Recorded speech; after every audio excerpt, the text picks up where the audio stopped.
Thank you guys for coming out tonight. For those who don't know, a homeless man by the name of Andre Young, I believe his last name was, passed away in our city. And tomorrow at 7 p.m. at the County City building, we asking the community to come out so we can honor his life. And that's just a special announcement. I'm going to turn it back over to Nora.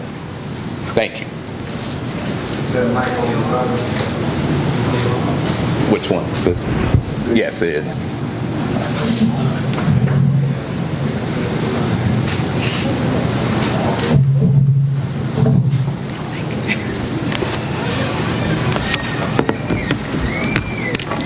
Thank you all for coming out today, and thank you, Bernardo, with Justice for South Bend, and Dulos Chapel for hosting this press conference.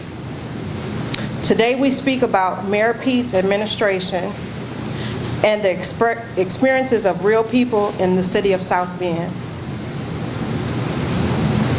South Bend is not the rosy community, thank you, that the mayor would like to tell the rest of the United States it is. There are real issues here in South Bend, and we have not resolved them, and he has not resolved them in the last 8 years. We have 7 people who would like to tell their South Bend stories and let it be heard for 2 to 3 minutes each, followed by questions from the press. And we'll have an open mic for everyone and anyone that want to speak their piece. At this time, I would like to go into my own story. I was born in South Bend, Indiana. I've been a community participant for 50 years. I've been born and raised here all my life. I'm a mother of 7 beautiful children, who I would say 5 girls and 2 boys, 7 children. I have 15 grandchildren and 1 on the way, so that'll make 16. Sometimes I don't feel safe in South Bend. I've been a victim myself in broad daylight. I've had a gun put to my face while traveling down the streets of South Bend in my car with my 2 of my grandchildren. South Bend is a place that I call home because this is where I've been born and raised. I love South Bend. I love the people in South Bend, but I don't like the actions that are going on. I don't like some of the crime that's going on in South Bend, but how can we expect the crime to get any better if our police are not doing their job? We need honesty, we need truth, we need transparency. I would ask that those tapes be released, because if you have nothing to hide, you would release those tapes. Now, I'm getting ready to turn it over. Thank you. I'm getting ready to turn it over to Miss Bernice Clark, and she will speak about her injuries by the South Bend Police Department.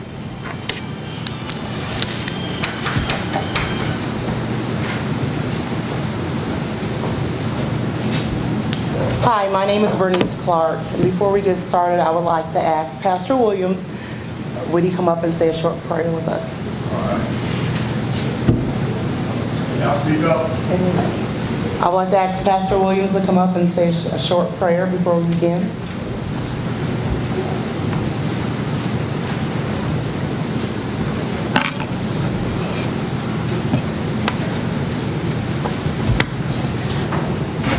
Thank you, Sister Bernice. She said short. How short is short? Take as long as God leads you. Lord, we thank you for this wonderful day that you've given us in December. First day of winter, sunshine. Amen. Because you sent it from heaven to shine on this day. And Lord, we pray that this meeting will be a meeting not like a town hall, not like any other campaign meeting where it was totally out of order. Right. We Yes. pray for everything here to be done decent and in order. Every speaker should be clear to talk in the mic so we don't miss anything that they have to say to us. We'd ask that your presence be in this room, and as we leave this place, that we leave with a new energy, synergy, vitality, and revival. And we thank you for it. In Christ's name we pray. Amen. Amen. That's all. Yeah, that's good. Like I said, my name is Bernice Clark, and I'm a citizen of South Bend, Indiana. Born and raised on the northwest side, still resides over there. Graduated from LaSalle, 92. I'm just here to kind of speak on our mayor. There's good and bad in everyone. Some people we can see transparency through. He's one that we can.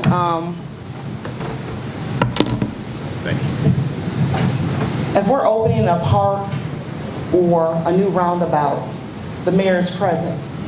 He's calling out everybody to cut ribbons, to smile, to introduce a new area to our city. To me, those are his responsibilities. He didn't do anything great. That's what he's supposed to do. Okay. But at this time, he dressed up South Bend, but when we cut it open, there's disease, there's sickness, there's loss, there's hatred, there's anger. A mayor is supposed to be leadership to our city. And being a leader, you're supposed to accept accountability and responsibility, some answers. In 2016, I had called 911 to my home for a domestic dispute. The police officers took the guy away.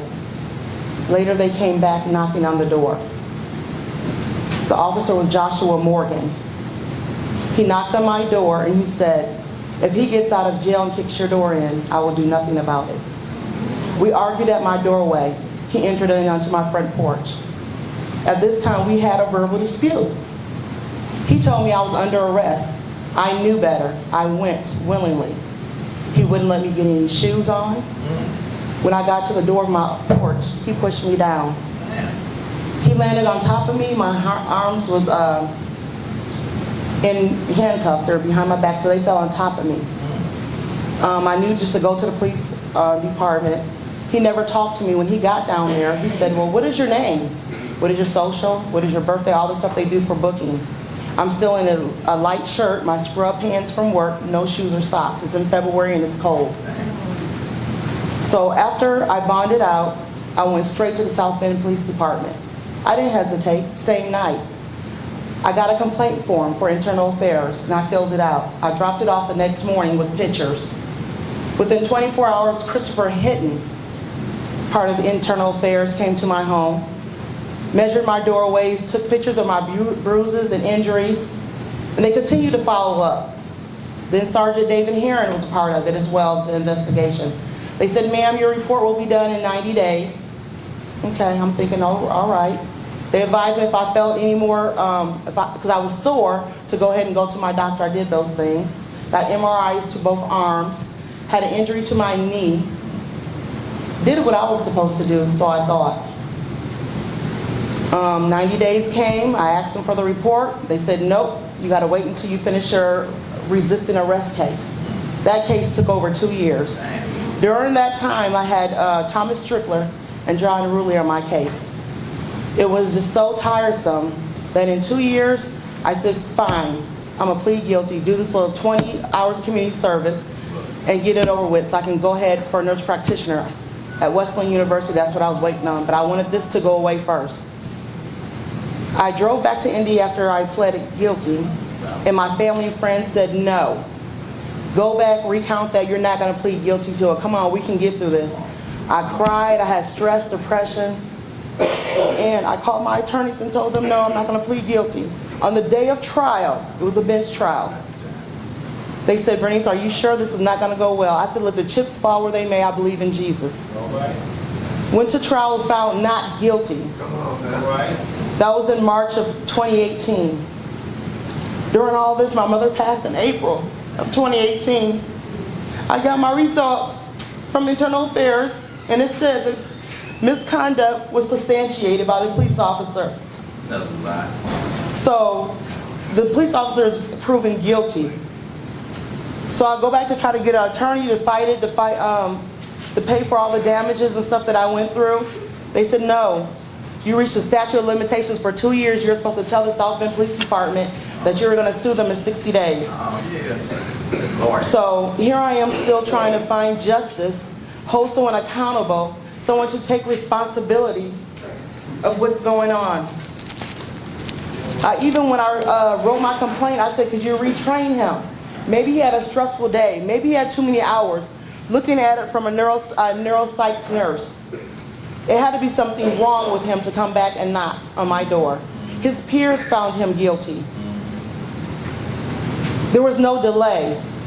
So I'm just asking, I went down to the mayor's office a couple times, went down to the legal aid office, they keep saying the same thing. Your statute of limitations has expired. But why has it expired? Internal Affairs did not give me my report until 2018 with evidence. Without that, who was to take a case for resisting arrest and injuries? So I just asked the mayor to step up, do what he's supposed to do, and stop dressing up the city of South Bend and deal with this sickness. And take responsibility. Be present. You're supposed to be a leader. Show us what leadership is all about. Anybody can dress up a baby, but if a baby is still sick inside, you open it up, it's sick. But it does look good from the outside. Now I'll turn the speaker over to Pastor Mario Sims.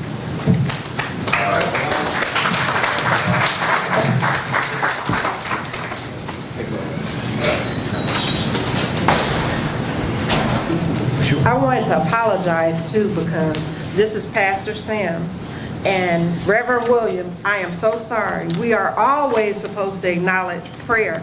I see Reverend Pastor Graylin, Pastor We have Pastor Larry Quinlan or Larry. somebody. Yes, Also, Pastor Graylin, yes. So we Reverend want Williams. to always Amen. acknowledge the clergy, and I do apologize. Amen. Thank Amen. you. Praise And God. we do have 3 minutes. Sorry. Okay. Telling the pastor 3 minutes, that's always hard. I want to, since we have 3 minutes, I want to start. I have, and this wasn't known to a lot of people, but in 2012, I made a request, a Freedom of Information request to the Federal Bureau of Investigation, and they responded. So the documents I'm going to be reading, the documents I'm going to be reading are all legal documents. They will be made available to you. They were only made available prior to this to the Young Turks. So I'm going to hold them up and show them. I have a document from the Federal Bureau of Investigation dated January 23, 2012. Some of it is redacted, but what is in it says on 1/19/2012, Assistant United States Attorney, the Northern District, Indiana, was contacted by, and that's blank, of the South Bend Police Department regarding an allegation of illegal wiretapping of their phones by the South Bend Police Department. And it goes on to say that that someone is threatening to use their recorded conversations against them once the new mayor settles in. And the U.S. Attorney's Office requested an investigation be opened by the FBI. That's how this began, January 23, 2012.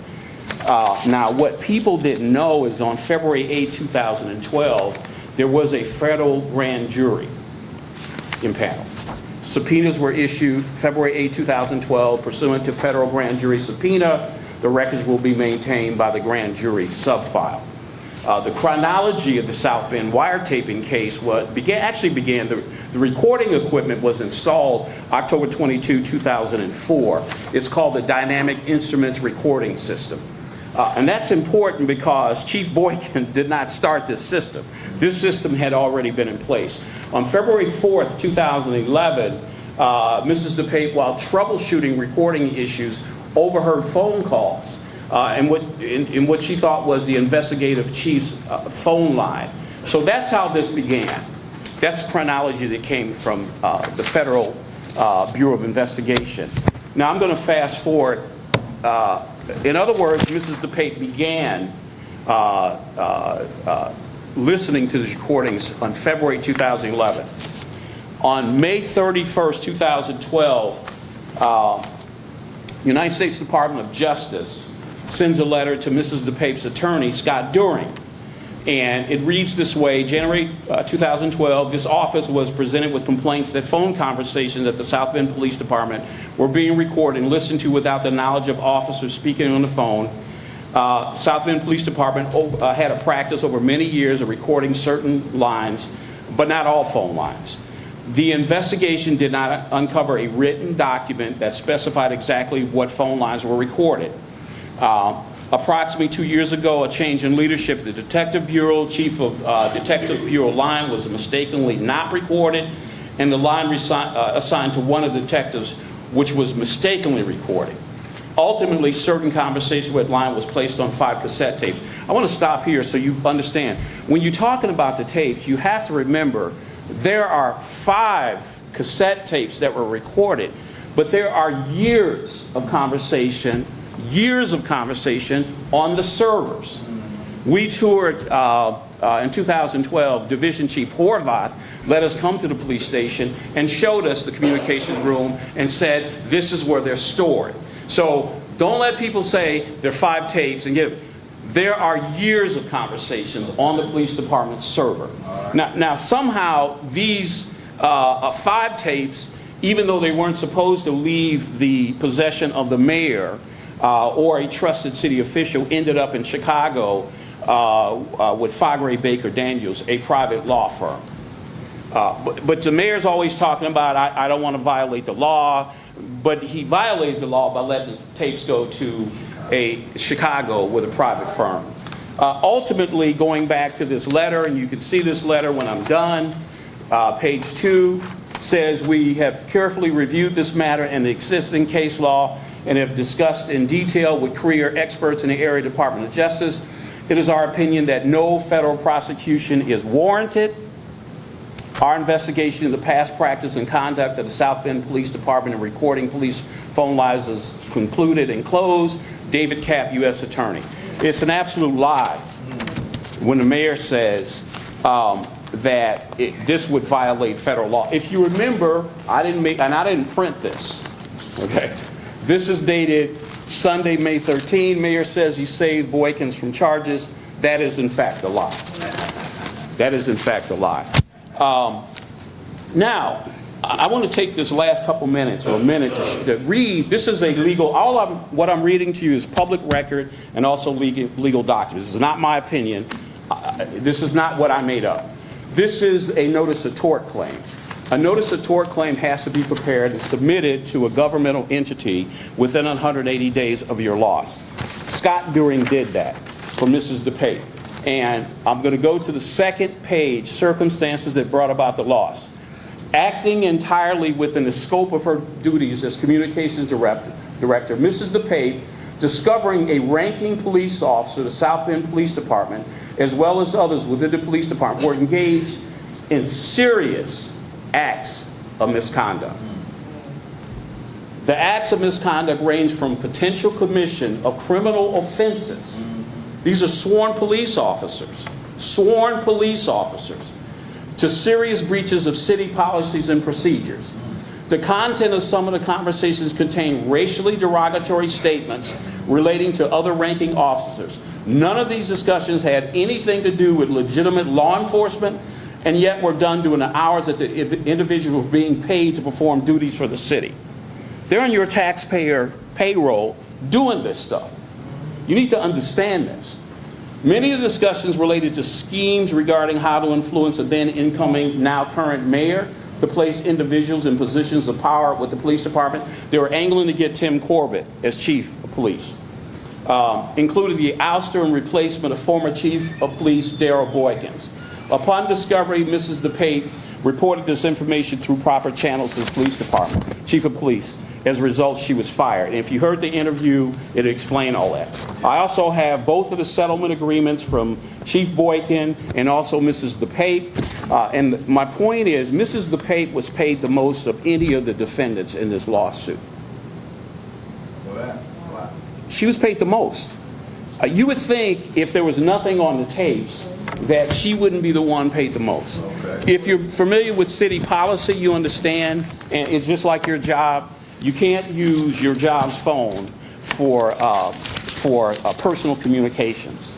So when they argue that there's nothing on the tapes, we don't pay people $260,000 to have nothing on the tapes.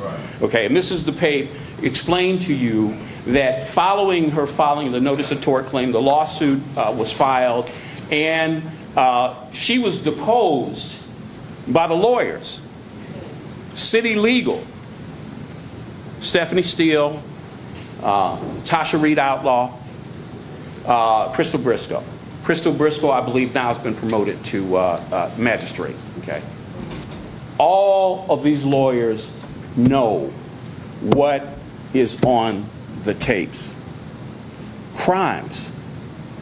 The documents that were released, some were redacted by the Young Turks September 30th, indicate that Tim Corbett and the others set up black defendants and planted evidence. Now, this is where I'm coming from. Okay, if you know me, you know back in 1994 that I was set up. Tim Corbett was involved in my case. So I certainly want the tapes played. But you have relatives that and other people that are impacted by this. You also know that Tim Corbett was accused and heard of using racial slurs. Now, how can a law enforcement officer conduct an independent, impartial investigation if he's on tape calling black people niggas? Well, here's the thing. He's a part-time investigator on your tax money now for the prosecutor's office. So, I mean, this thing with Pete Buttigieg and me is not personal. I've been an activist for over 30 years. I already know what happened to Martin. I know what happened to Malcolm. I know what happens when you stand up and speak out as a black man. I went into this thing knowing what happened. They hoped that I'd die in prison. I didn't. I'm back. Amen. But I'm standing here tonight to tell all of you these are crimes committed on your tax money, and a man that now wants to sit in the most powerful seat in the world is lying about what's on those tapes. I think everybody should know we don't have local media here. Isn't that strange? If it wasn't for the independent outside media coming. Oh, great. Thank you. I didn't see it. Thank you very much. I appreciate that. Well, WBS, we already know. He's God's man. He's about truth. I just want to... Well, of course, Jordan. I met Jordan yesterday. Yeah. This is the point that I want to drive home, okay? I want to drive home. A man who's the chief executive of a city of 100,000 people is aware through his law firm. You don't hire a lawyer to go and talk to somebody and then tell a lawyer, don't tell me what they said. I mean, that's the problem. This man's a Rhodes Scholar. He treats us like we kids. Like we're supposed to go, okay, you don't know what's on there. Well, your lawyers do. And the legal term is implied knowledge. What your lawyer knows, you know. Men are sitting in prison. Tim Corbett's getting paid on your tax money. And the mayor has the nerve to run for the highest office, the most powerful office in the world. And his character is such that he believes in just lying and expected you to. We don't have we have the documents. That's like Trump now. Obstruction of justice. Time is up. Okay? Thank you very much. Thank you. Thank you, Pastor Sims. Next is Pastor Larry, and he will be talking about prior homelessness. Is Pastor Larry here? Yes, I'm okay.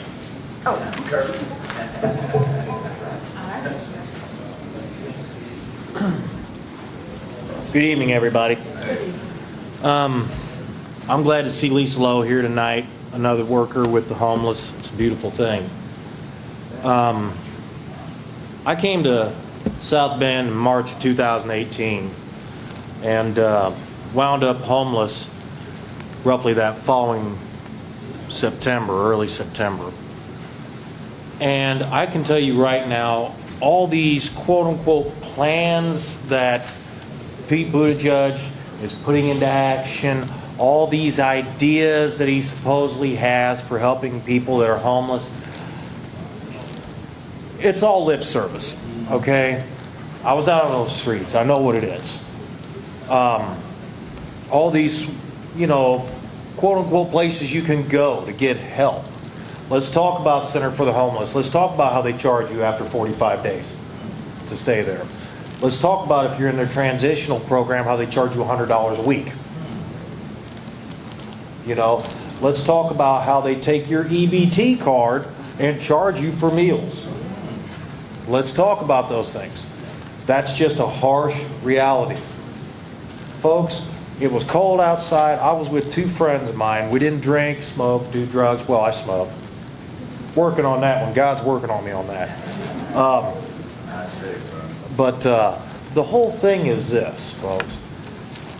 We were inside that night in a parking garage.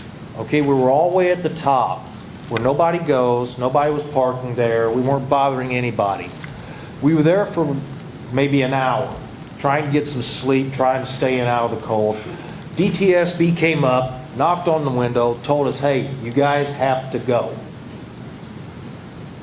So I asked the gentleman, I said, look, we're not trying to start any trouble. We're just trying to stay warm. It's cold. It was like 20-some degrees that night, 22 degrees, 23 degrees. And the result was, he said, well, it looks bad, so we can't have you guys staying here. Now, granted, I had no ill feelings towards this guy. He's just doing what he's told to do, okay? But the truth is, you have a mayor in this city that couldn't care less if a man freezes to death outside, okay? And you have a lot of funding going to places that I guarantee you the homeless are not getting any benefit out of. I've been to the clothing rooms in a lot of these places. I've been to the clothing rooms in Center for the Homeless. I know what's in there. That's where a pair of my Jordans came from, and there's a whole lot more good clothes, and I'll tell you right now, they're not giving any of it out. There's a whole lot of it that went to Plato's Closet. I know that because I helped load the guy's truck. The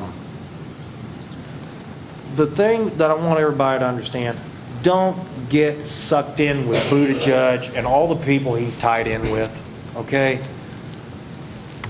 Go out and talk to the people that are on the street. They're not going to bite you. They're just normal human beings. They may look a little rough, but they're just normal human beings.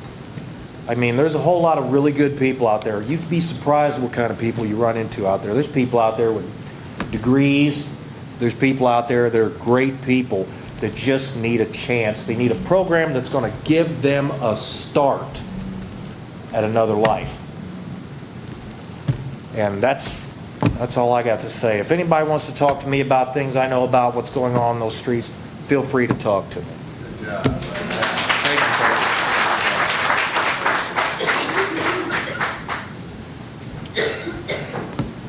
Next, we have Tyrese Bonds, and he will be talking about experiencing his brother, Eric Logan's, mysterious murder by the South Bend Police Department.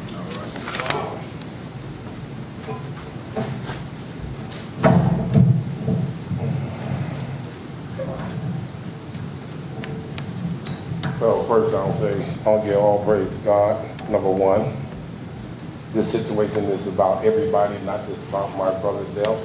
It's about everything that's going on in Indiana right at this moment in time. Yes, sir. We have a lot of situations, just like the homeless person said.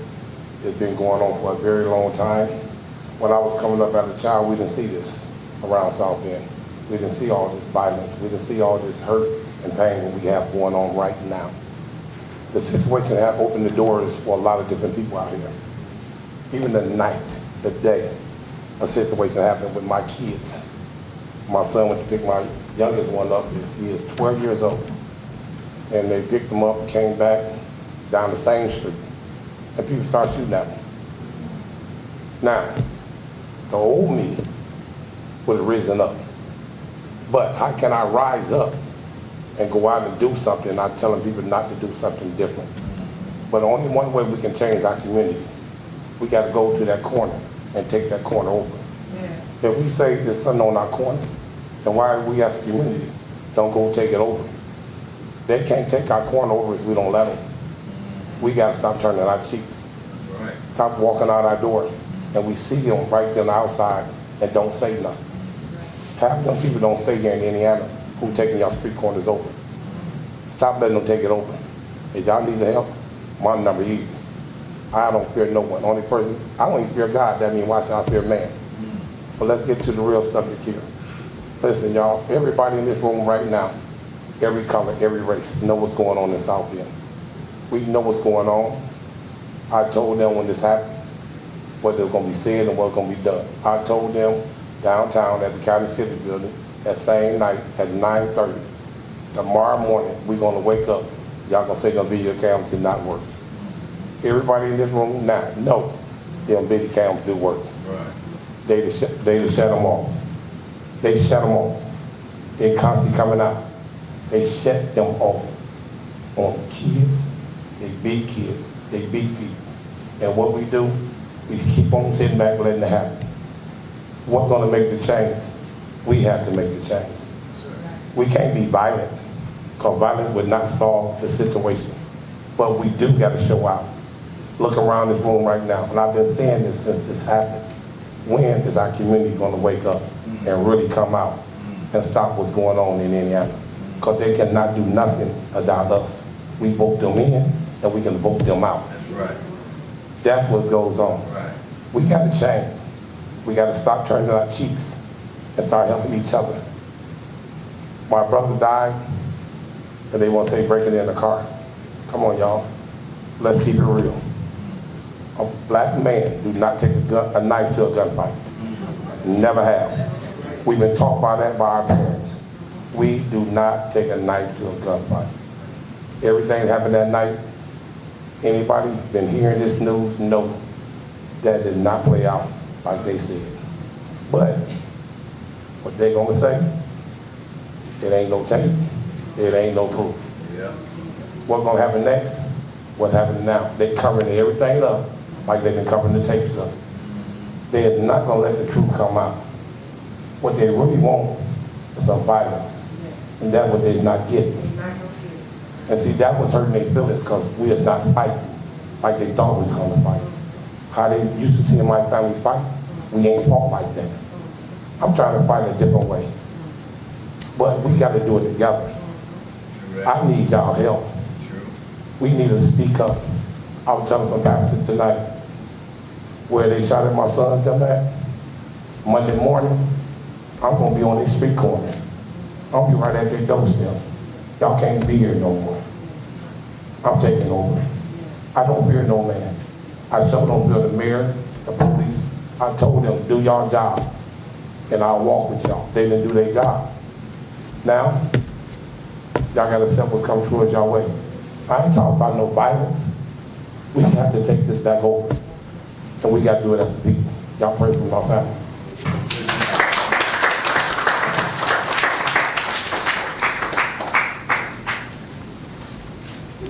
Okay, now we're gonna have Nasir, is it not, where did he go? Nasir, I'm sorry, Mitchell. And he will talk about the youth perspective of the South Bend Police Department and a lack of trust by the South Bend Police Department. Thank you. How are y'all doing today? That's good. Hold the mic. Oh, my bad. So,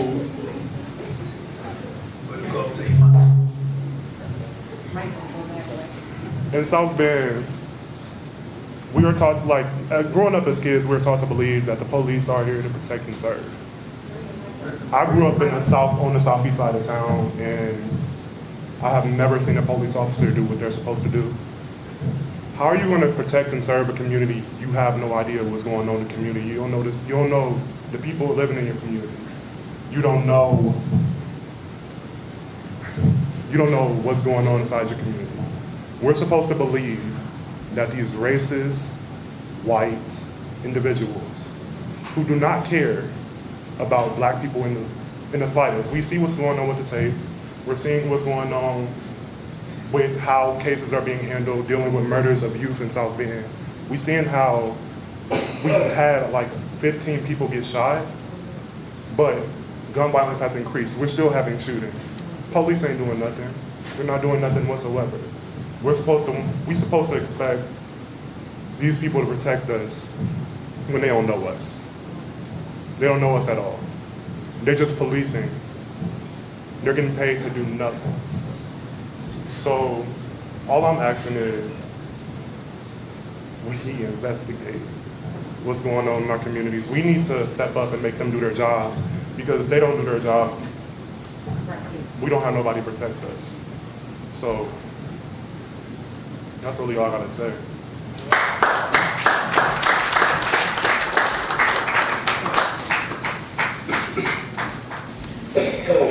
Next, we're going to have Bernardo Malone.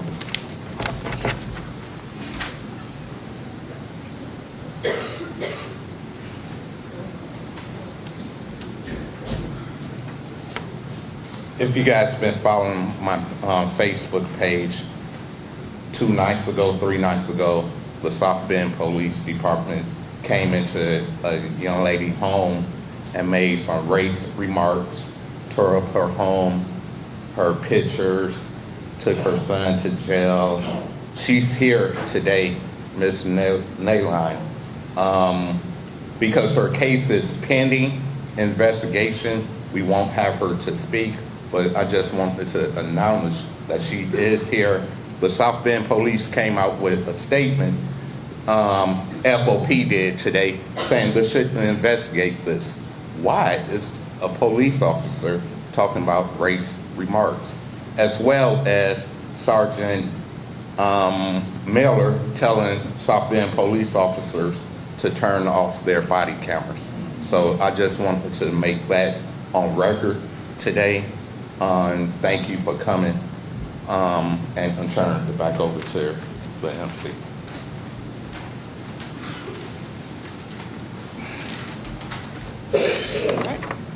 Next, we're going to have Ms. Trina Robinson, and she's a former NAACP president of South Bend. She's going to share her experience.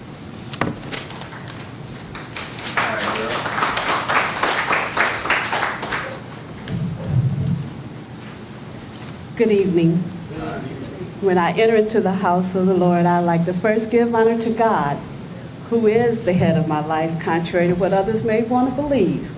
But he is the head of my life. And to all the pastors and clergies that are here. I would also like to thank the organizers and Justice for South Bend for allowing me this opportunity to share my perspective as I see things that are occurring here in South Bend. Before I share my experience about Mayor P, I would like to first share my perspective as to why I think we are here. We are here because Mayor P's camp strategically encouraged a select group of blacks identified as leaders of the black community to come forth and share their positive experience regarding him. Now, everyone has an opinion, and not everyone will agree. However, it becomes quite frustrating when it's evident the press would like the world to believe that said community members speak on behalf of the 26% of the blacks that are here in South Bend. Just as it would be unfortunate for the press to insinuate that those that are speaking out tonight, expressing their discontent of the job he has done in South Bend, speak on the behalf of 26% in this community. Now, like most communities, you have the haves and the have-nots. And South Bend is no different. We cannot win as a community when we refuse to come together to realize what exactly it is we want to see for our community and for the betterment to all, even in light of our differences. There should be no reason that we as elders of this community are not doing more to help groom the next generation for the constant struggle of racism placed before us. What I'm noticing is these young and upcoming leaders are frustrated with broken promises and being disregarded as important as if their perspective does not matter. Just like a bruise, when it goes untreated, it becomes larger and sometimes unmanageable.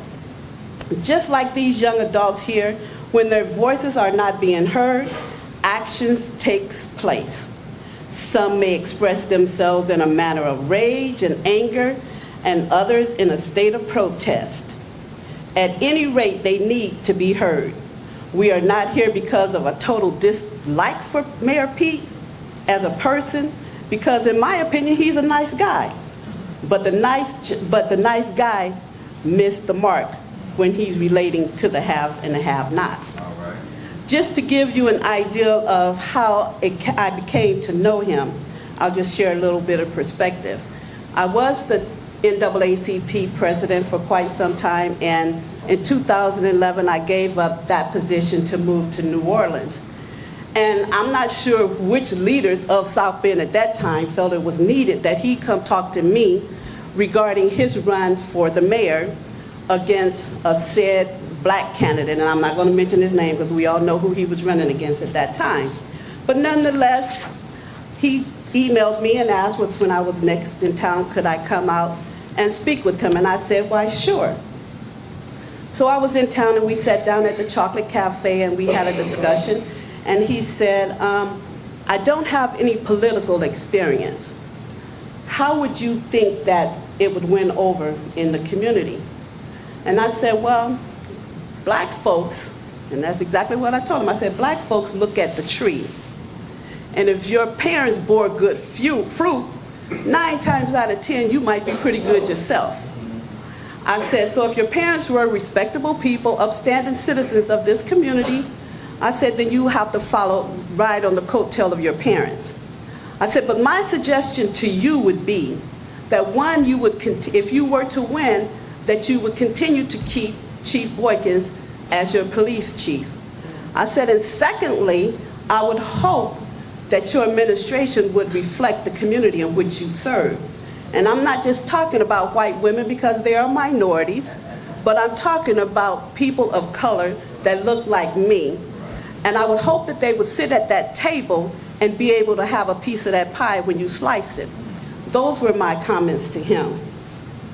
And I guess it didn't really register because that 26% is not a part of his cabinet.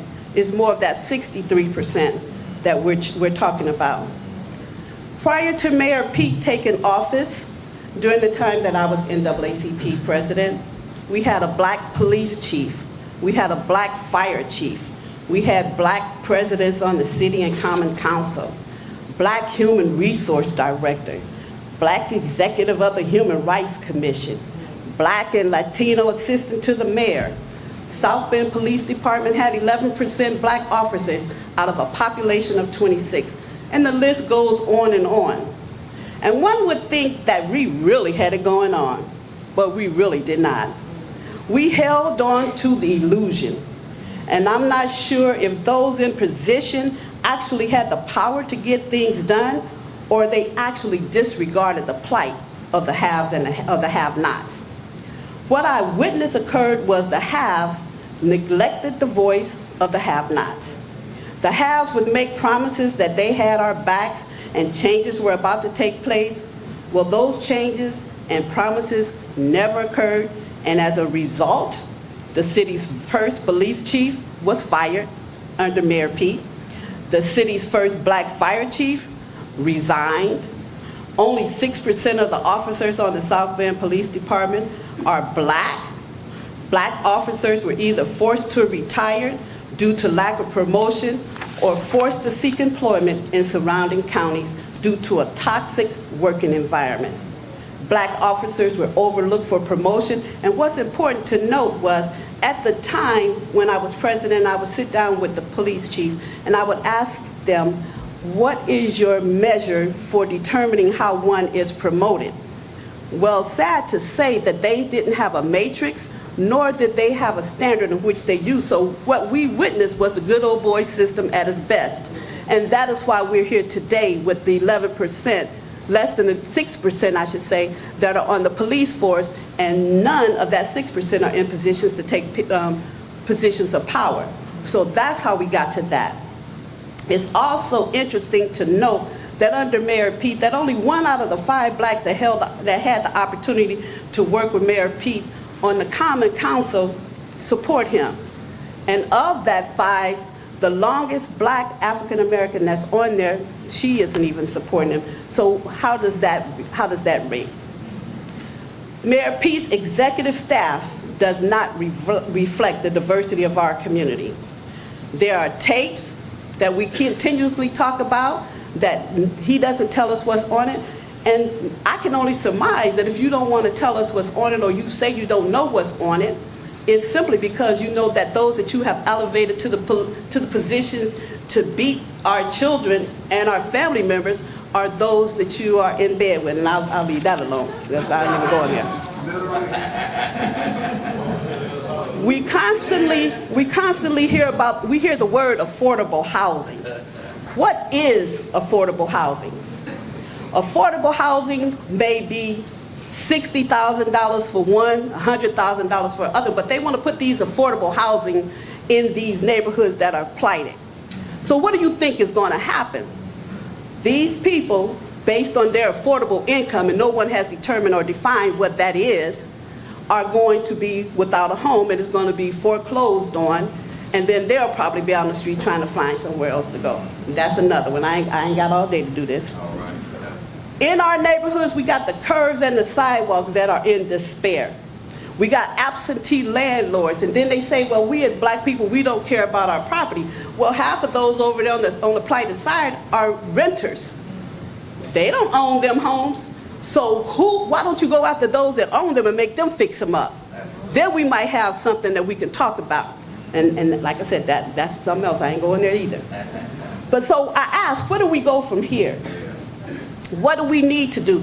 We need to stop allowing these people to dictate to us how we need our community to be taken care of. We are a democratic community here in South Bend. And Mayor Pete didn't get in because he had all the black votes. He got in because South Bend is democratic. And we just gonna vote Democratic straight ticket. We ain't gonna change it, no way, no how. So that is the reason why we got it. And we need to recognize that last time we had a Republican mayor was in 1964 to 1970 something like that. So that just tells you South Bend is democratic. And that's good to be democratic if the Democrats are doing for you what they need to do. If the Democrats aren't doing for you what they need to do, they need to go. Whether they're black, white, brown, or otherwise, we cannot hold allegiance to people that are not holding allegiance to us. And so therefore, we need to be diligent. We need to come together as a people and stop expecting others to do for us what we can do for ourselves. No one knows us better than we know ourselves. We have to understand that we all come from differences. We come from different social economics. We come from different educational backgrounds. But everyone has a gift. And we need to identify what gift each person has and work it to our advantage, and stop allowing people to determine what it is for us that they want to do. We determine our destiny. Why do you think Mayor Peter's around here talking about how does he get the black vote? That is insulting at best. If Obama got up and told Joel Osteen, can you help me get the white votes? What do you think white folks would do? They would be outraged. So why aren't we outraged? He's been here for 8 years and he didn't find the need to get the black votes. Now all of a sudden he wants the highest position in the world and we supposed to jump and skip? No, people, stop falling for the okie doke. Stop falling. Do what we need to do to provide for our community. Until we do it, we're not going to see any changes. And I'm tired of talking about it.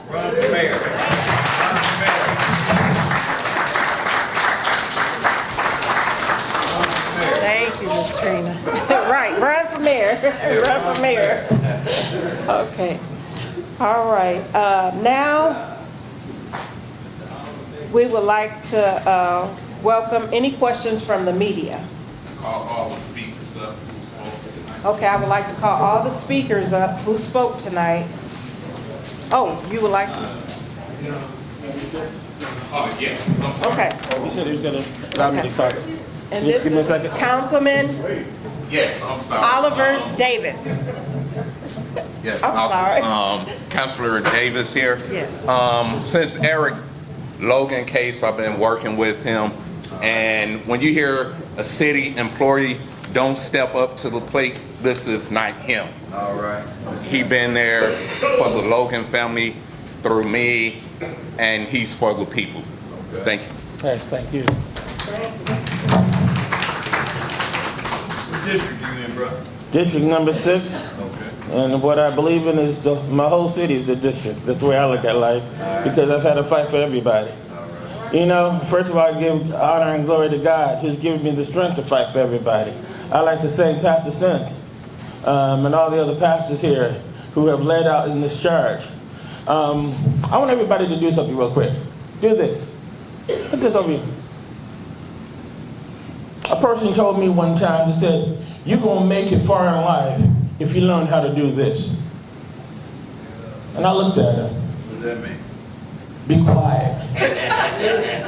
But when he told me that, what came to my mind was lift every voice and sing. Lift every voice and speak up. Okay. Lift every voice and shout. No matter what. See, in 2012, I was the first one to call for the subpoena of the tapes. I was vice president of the council. It's been a 7-year battle for me. If you look at my pictures there, I had black hair, now I have gray. Because this has been a battle. This has been a nasty battle. They made sure that when I ran for mayor this past year, they made sure that 3 other black folk were put in my race. You understand that? Because they say I knew too much. All right? They targeted the 6th district to make sure that they said, well, Oliver Davis is not credible. He came in 5th place. I've been the longest African-American male to fight for the city on the South Bend City Council. And like I tell somebody, if you're the welterweight champion, you move up to the heavyweight, you still lose, you're still the welterweight champion. So what can you do? They've been trying to shut my mouth. And I'm so glad, Ms. Trina, that you spoke. Because many of you, when the team that I'm working with, in terms of our dear vice president, when they were trying to interview me on Reverend Al Sharpton, and when they were trying to interview me in MSNBC, and when they were trying to interview me on CNN here in the city of South Bend, none of the media would allow me to use their studios. We had to go to Fort Wayne. We were in Louisville, Kentucky. They shut me down. Because if you're not speaking about Mayor Pete, they say you're talking about the city. Jack Caldwell says that I'm talking about the city of South Bend. No, what happens is this. I made a pledge to fight for the city of South Bend, not to fight for just Mayor Pete. Okay? The thing about it is this, not only he's not done that, ask how many African-American males have been promoted in the last 8 years. None. There's not one African-American male in leadership in the city of South Bend. When they said that other side that they put an African-American woman in as an attorney, they put the African-American woman as the attorney to block us from the tapes. So when I'm the president of the council, the African-American woman shows up to my office. So they put the African-American woman attorneys to fight us. You understand that? So both African-American women attorneys over Mayor Pete's terms have been there to fight us from keeping the tapes. And they brag about that he would put an African-American, after you demoted the chief. Christmas time, Herrick went down and said, we're going to get rid of all the male baby boys. That's what he said at Christmas time. We're going to get rid of all the male baby boys in Bethlehem. So it's interesting that all the male baby boys who were grown men, from Chief Boykins to Lynn Coleman to all the other ones, gone. Something happens with that. And so we have to speak up. We have to let our voices be heard. We cannot sit back and say that this is something good. And now he goes to South Carolina and people are wondering why he's getting zero support. Because we read, we study, And then I sit back and say, you cannot go and plant and harvest in the same year. You cannot do that. I'm going to get to know you, and now you're going to vote for me. I have my keys. My keys, when you sit back and look at my keys in my car, my wife has them. Will you give your keys to somebody who you don't know? Would you? No. No. And so how in the world are we going to give the keys to the White House if we don't know? Right. We have to make sure that we have diversity in all of our leadership. Male, female, black, white, Hispanic, and everybody else. And that's what we have to do. And I will never shut up. Before I be a slave, I'll be buried in my grave and go home to my Lord and be free. And that's what we have to remember. This is not right for them to portray that everything's been all crystal clear and we all sweet, when we clearly know that the numbers have dropped under his administration. And I'll tell you this before I sit down. People say, well, you're a critic of the mayor. You don't like the mayor. And let me tell you what advice I gave the mayor. 2012. I said to him, most of this stuff happened under Steve Licky's term. Go ahead and release it. 2014, Henry Davis and I and Valerie Shea did a resolution about body cameras. I said 2014, 5 years ago. We're still talking about that in 2019 when your brother was shot. I said, okay, I'm sure the body cameras are on. I didn't worry about it. And then I realized they weren't. 5 years ago, I wrote another letter to him in 2016. We need to do the body cameras. I wrote all that to him. Did not happen. I have all these letters. I've shared them with people. So when he's talking about a Douglas plan, what he's going to help African-American schools. I'm sitting next to him. I graduated from an African-American school. Didn't even ask me. Didn't even talk to me. Didn't even come by. And so when we're looking at that, when we have given you the advice over the years, when no cameras are around, no MSNBCs, no 57, when we give you the advice, the question I ask people, was the advice good advice? If the advice was good advice, that meant that I cared for him. Now, if he didn't take the advice, like he didn't take your advice, then that means he didn't care for us. Right, good point. And now, to have to call in the big leaders and go all these folk and all the famous people to help them try to get the vote, he could have got it if he had listened to us in 2012. I remember this when I had lost a couple of races, and my daughter, who was in 4th grade, said, Daddy, I know why you're losing. She said, you started late and you need to use my friends. And here she was in 4th grade, and I got all these degrees. I was sitting back and looking to her, like, why do I need to listen to you? She said, Daddy, I've already called my friends. They're waiting on you to pick them up and they help you out with the campaign. And I realized something. Do I sit there and listen to this kid? Or do I sit there and say no? I listened to her, and by listening to her, I was blessed to win 2007, 2011, 2015. Do you understand that? So if I can sit there and listen to a child who's giving me good advice, why can't the mayor listen to Ms. Robinson, who was giving him advice? Why can't the mayor listen to us when we're giving him advice? No, he didn't. That's not smart. So you don't have to look at those things. My encouragement to us is now, we got to move forward.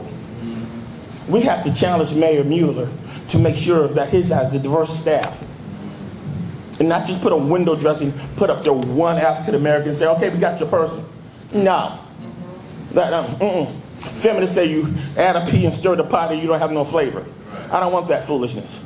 We need to have a diverse team in our leadership coming up this year. We got to make sure on the city council, on the county council, on every single board of this town, redevelopment, transpo, every single thing, because there's monies in all these different pockets. And they don't talk about. And those are big time monies. And the homeless, he vetoed my bill with panhandling. He vetoed all this, and then when it came in the election, then he put it. We were trying to make sure that every panhandler got paid to clean up the city. He vetoed that.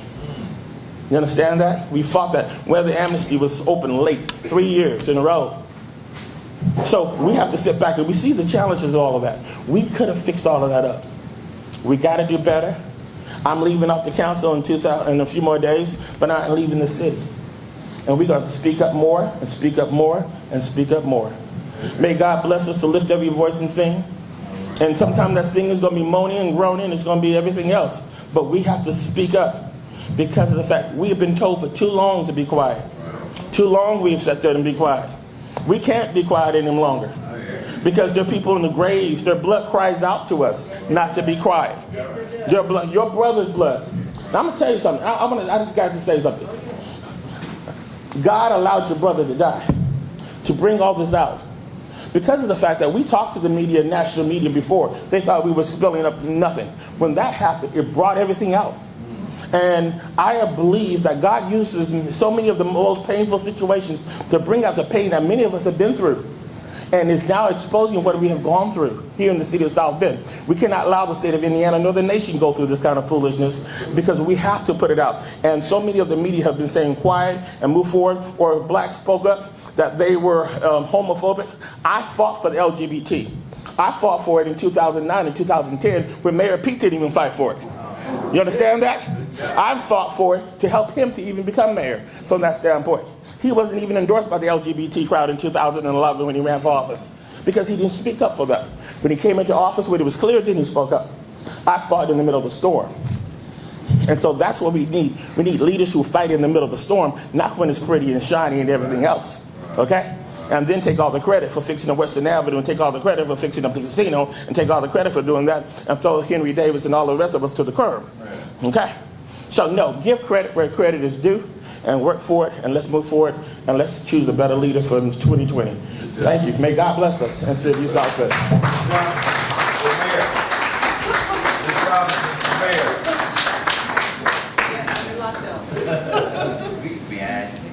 Now if we could have all our guest speakers come up and the media can ask any questions.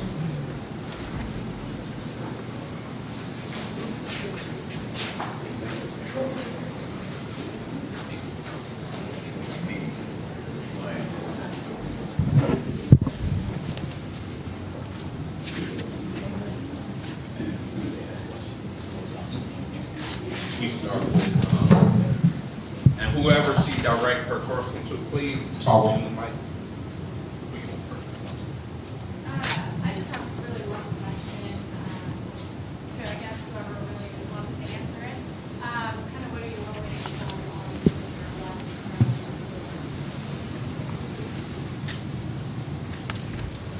For our new leader, I'm hoping that he possesses strength. Or chief. Or chief. Or she. Or she, he or she, okay. Bring in strength, morals and ethics, and the courage to do what is right. I think anybody that's a supervisor or a leader should be able to say, hey, this was wrong, and you need to hold accountability and responsibility for this. Bye, you're gone. Due to the severity. But nowadays we find people that are weak in strength and courage and want to step up and do the right thing.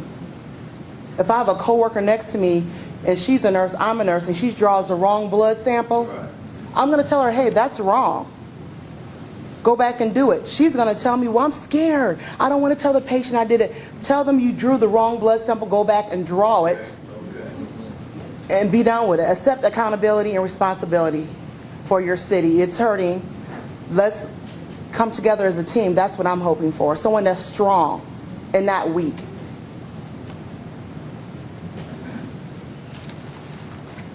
Well, the only thing I say, I think we just need more diversity. You know what I'm saying, in the leadership. Not just one race. It can be black, Puerto Rican, whatever is out there. We just need more different culture where we get even playing ground. You know, that's the problem right now. We do not have even playing ground.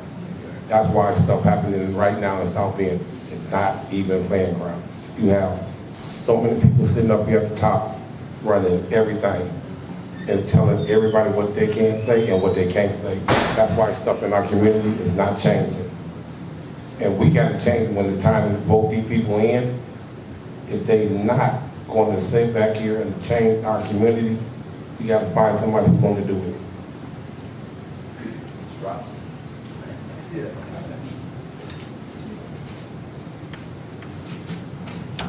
My challenge to the new mayor and to the new council is to not act in a way where they will prevent the tapes from coming out. There is word that's being said around the streets that when the new mayor comes in and the new council comes in, that they're going to be voting to get rid of the tapes. Because the council can make that to move out of it. I hope they don't go in that direction. It is better for us to hear, deal with what is on the tapes, and then move forward. If you do not, the pain continues. I'm a therapist. If you don't break open that wound in that family, then it's never going to heal. And so he does not need to do that. He ran in his office as he was going to be Pete number 2. Well, I hope he's James number 1. And hope he stays being James Mueller number 1 and not Pete number 2. We've already had Pete number 1, and we now need James Mueller number 1. And that hopefully will be the person that will be fair and allow the police to heal, because it's even making those who are good white cops to be put in the bad apples of those who are bad. That's not good for them either. Right. And so he needs to clear it up for it's not only to help the African American community, but the whole community at large. Right. So number one, they can have to go to the office and then say we're going to get rid of all the tapes and we're going to move on. Keep them, and the diversity not only is black and white and Hispanic, but they need to make sure that they have older people with them. This mayor last time got rid of almost everybody who had a grade, so he lost his muscle memory. We need to have old and young leading the way in the city of South Bend. Amen. Right. Got a question? And my question is to Pastor Sims. I was watching the Democratic. I was watching the Democratic debate on Thursday, and it interests me that they was taking Mayor Pete to task about the people that was donating to him, but not dealing with his record here in South Bend. Why do you think that the people that's running for president in the Democratic Party is giving him a pass about the systematic racism that he was the head of here in South Bend? Good question. That goes to my comment initially about the media, and I didn't see ABC 57. I saw Jordan here.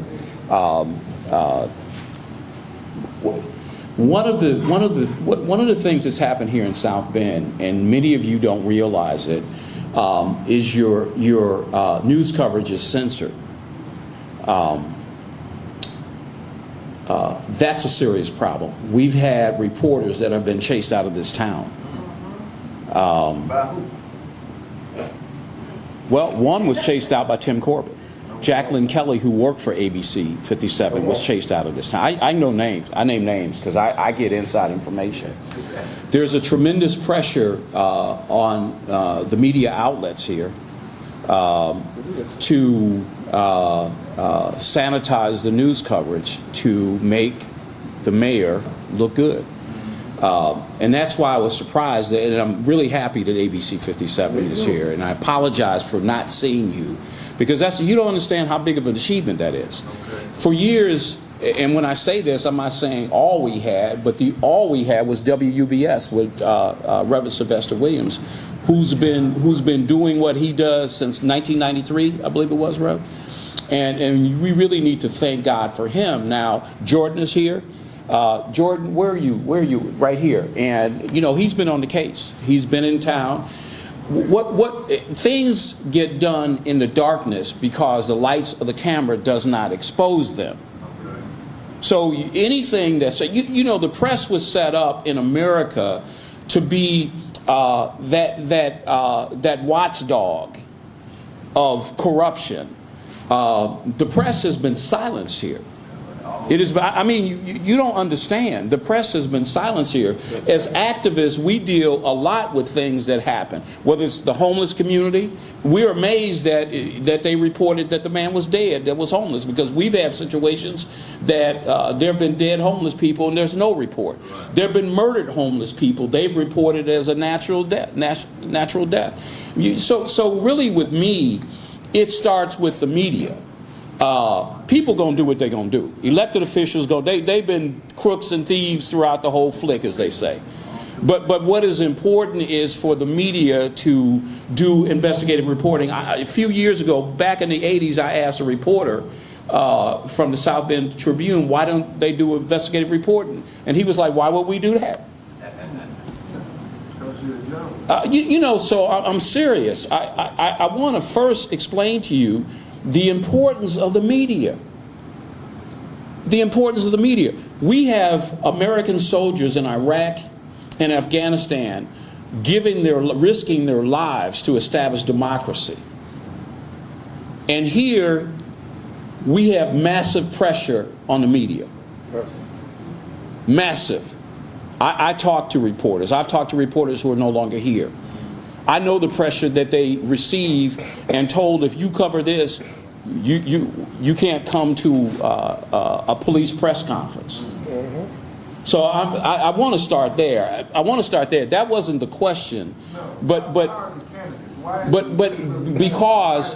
because we're going to continue this nationally. They tried to.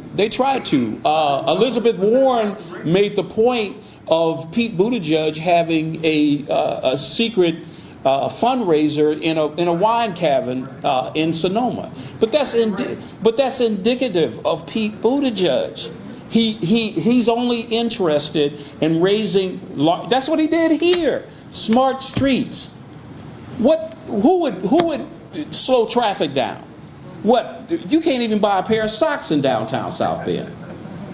Who are you slowing traffic? You're not slowing. You're paying millions. There was $1.7 billion in public works projects here. Do you understand that? And none of it went to black contractors. So why are they raising the race issue? As tepid as Mayor Pete has been on the race issue, and he's been complicit in covering up that man's brother's Brother, because all of them have skeletons in their closet. When you get at that level, it's like watching professional wrestling. They act like they're hurting each other, but they're really not. Right. That's the bottom line. So again, they're not going to do it, but the people behind the camera are doing it. That's the importance of that. Next. My name is Jordan. I'm not from South Bend, but I've been here just a few days, and in 4 days, a police officer or multiple officers were reenacting the KKK scene from Django while arresting a black man. Mayor Pete has not commented on that, as far as I know. A new policy for body cameras was approved, but they haven't told you what those policies are. I haven't heard anything from the mayor on that. A homeless man froze to death. I believe city officials saw him the day before, didn't approach him. So this is just 3 days I've been here. My question to you is, obviously, he's leading in Iowa by the polls. New Hampshire, he's close. What should people know around the country about the mayor here? What would you want them to know while they consider who they vote for in the primaries? I would ask them.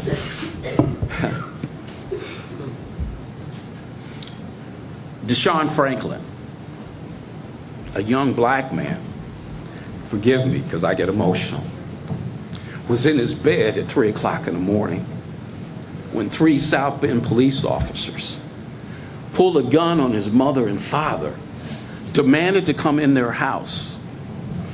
I was at the conference, the settlement conference, when Deshaun said, I'm in bed, and I open my eyes and I see boots in my bed.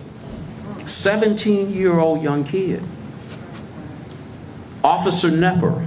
Oh, yeah. You understand? You know that name? You know that name. Officer Nepper tased this young man who is asleep in his bed. Think about that. Think about that. Officer Nepper couldn't weigh more than 180 pounds, carried his brother and put him in the car. We went to the scene the next day. There was no blood on the ground. Now, I don't know how you shoot somebody and there's no blood on the ground. You understand what I'm saying? Whoa. See, I don't understand that. I can't understand why the police policy is not to transport a man who's been wounded, but you transport this man. And it's Officer Nepper. It's Officer O'Neill, who has 2 IA reports from 2 different officers saying he's racist. And the police department says, oh, we had him take a lie detector test and he passed. Well, Lieutenant David Newton wrote those 2 reports up. He's the chief investigator for the prosecutor's office. You saying he lied? You saying the 2 officers lied? So you see, we live with this. So when, as Trina said, when you get 5 or 6 black folks that, you know, got a sack lunch with some chicken to get up and say something nice, we get offended. Because I talked to Deshaun Franklin's family. I talked to Michael Anderson's mother and father. I was at the funeral of his brother. Yeah, it don't make sense. You got 3 dash cameras and 3 vest cameras, and none of them work. And now they saying, well, you know, we're not going to release the results until February. Well, you have the results. You know what? Are you waiting till the voting is over in Iowa and New Hampshire? Are you playing games with our lives? I mean, this is personal to me. The things that happen here, I've been doing this for 30 years. This is not new. But what is new is the degree of uncaring that's coming from the mayor's office. When you have no black supervisors at night. No black supervisor. The supervisor that showed up in your brother's case happened to be written up twice, O'Neill, for racism. Now, at night is when things happen. At night is when the police run into people coming home from the club. You understand what I'm saying? At night is when Sergeant Wolf had a busload of black folks that were getting off work. He arrested them for an incident that happened on Lincoln Way. Because they were black. Y'all don't even know about that. Yeah, see? So you got you got Chuck Stokes, who was on the force almost 40 years, trained everybody. But he couldn't be promoted over sergeant. You got Diggins. He can't, sergeant. Nate Cannon, sergeant. Hello? What's happening here is tragic. And it is a culture that is best suited in South Africa in the 60s and 70s of apartheid. Black people are disrespected here. That is the custom here. Disrespected. Disrespected not only the police department, but you don't get any justice in the courts. You don't have a black judge. You have black magistrates, but no black judges here. How could that be? So I'm sorry. I'm not trying to take time. It just is something that I grieve for South Bend. I grieve for South Bend. Because when I see so-called black leaders, all of them I know got paid. They got broke off, you know what I'm saying, got some money. And they gonna sell out our people. Because you got crumbs? Let me explain to you something. Ain't no black millionaires here, ain't no black wealth here. They give black people jobs. Well, you don't create wealth with a job. And your job is always on the line, so you always gotta do what they tell you to do. Think about the $1.7 billion in public works. We used to have Baptiste and Murdoch contractors here. I was the chairman of the board of the Urban League in 1993, held a meeting of black contractors at Clark Funeral Home, and there was 24 black contractors with Baptiste and Murdoch that led it. O'Neill had a dump truck company. Where they at? So this will be the last course media portion, and this will be for Ms. Robinson, as well as I'm sorry. The first one for you would be, as a community leader here, people are complaining about the NAACP not doing anything in the wake of Eric Logan case or the community. What would you say that the president should be doing here in South Bend? Well, first of all, I would like to acknowledge the fact that as an NAACP president, we cannot support any candidate. That's right. Because it is against the 5013C status for the national organization. So I want to put that on record. We are not allowed to do so. So I am not a president, so I can do whatever I want to do. And I thank God for that opportunity, because I was stifled as an NAACP president. As far as it relates to the current NAACP president, everyone has their own agenda. Everyone has their own ideal of what should be done and what shouldn't be done. I'm not afraid. And so I can't speak for the current president because I don't know what he faces. He is a pastor. He does have family. I had family, I was a single mom, I was taunted, my job was threatened, but I'm not afraid. Okay. And so I cannot say what he should or should not do because I only know what Trina's going to do. Good job. Thank you. Trina for mayor.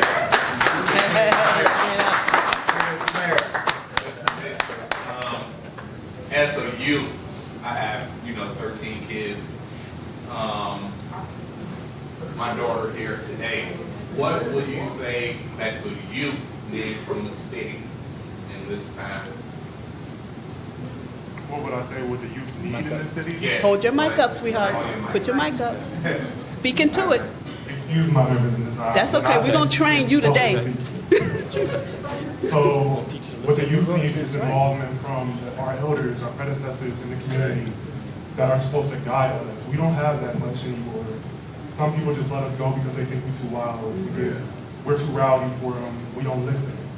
Well, what are we supposed to do if y'all not going to help us? Amen. If y'all not going to bleed for us, if y'all not going to fight for us, how are we supposed to fight for the next generation that comes behind us if we never was taught that? Amen. So what we need is involvement from the police, from the Congress, from our political leaders, from our community in general.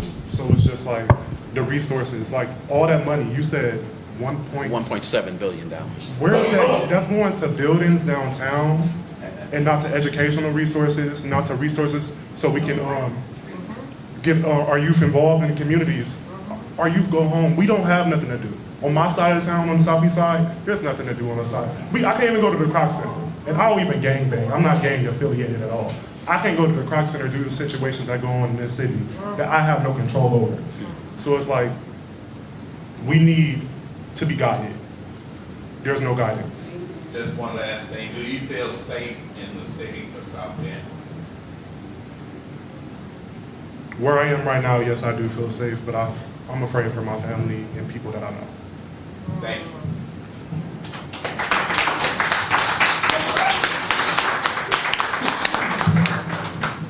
Y'all can sit down. Thank you. Okay. Come on, up with me.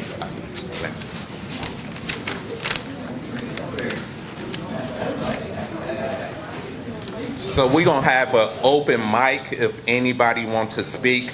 I'm up here, you're gonna have 2 minutes to speak. So come on up. Okay.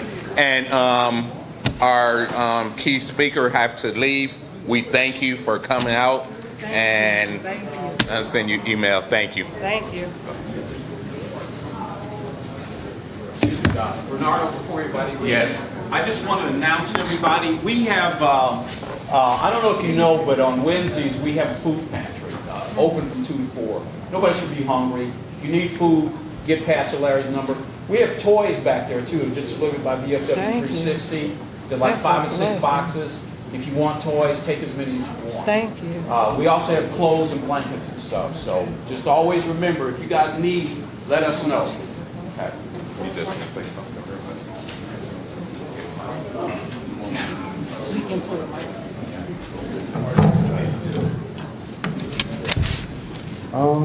My name is Wayne Hubbard, and there's a few things that I gathered from hearing everybody else speak. My name is Wayne Hubbard, and one of the many things that I heard over the night while being here is that they have a way of blanketing us in with each other. What I mean by that is that they blanket. White racists will hide behind the whites that aren't racist. They will also hide behind the blacks that are willing to submit to their ways so they can get out of the hard life. It takes everybody that's against racism to end it. So we need to identify everybody that's against it. And I just want to say the FOP is garbage.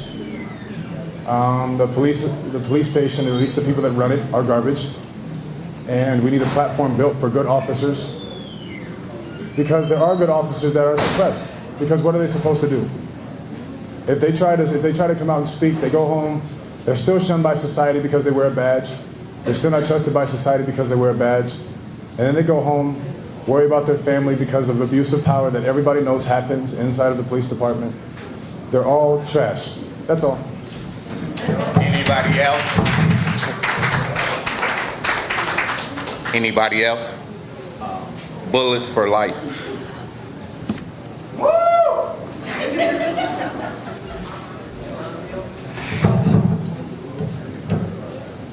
All right, so I'm here, I'm representing our youth, I'm representing families and survivors who we have lost to gun violence.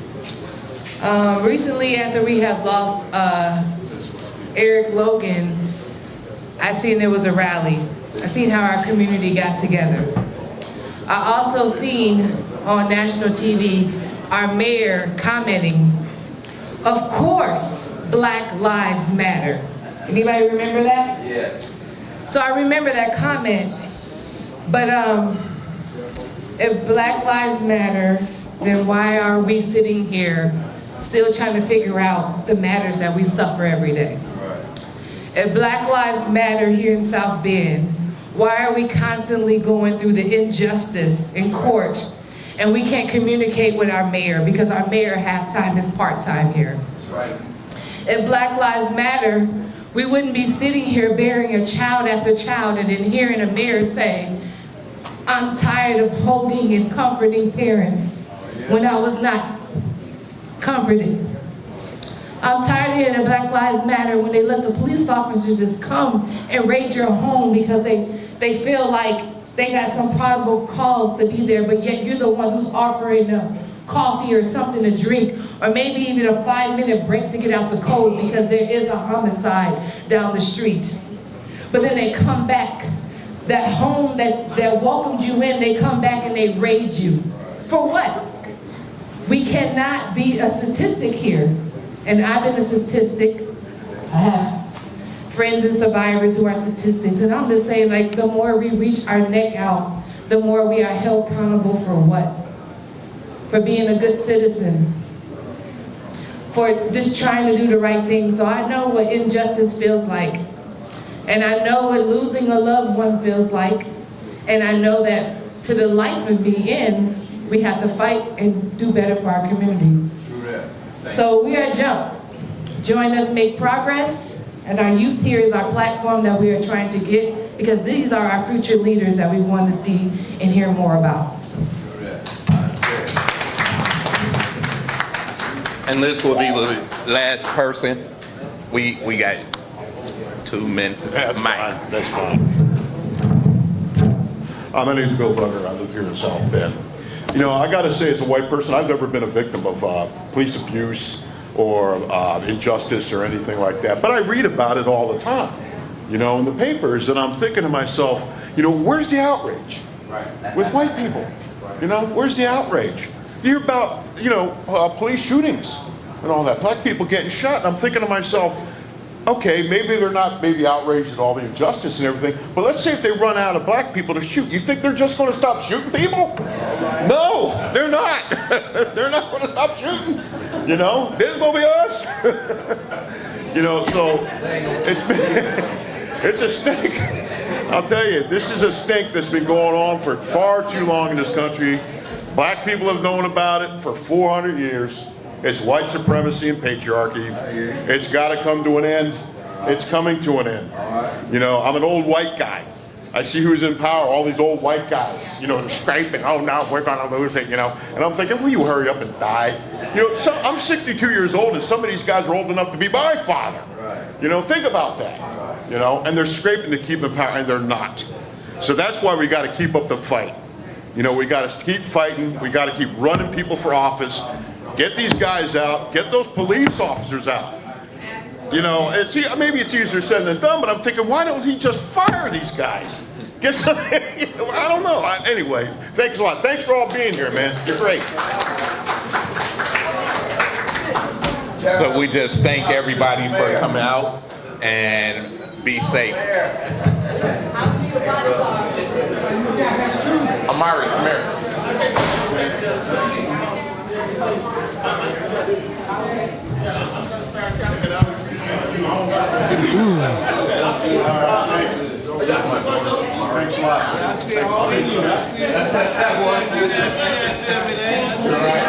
Thanks a lot.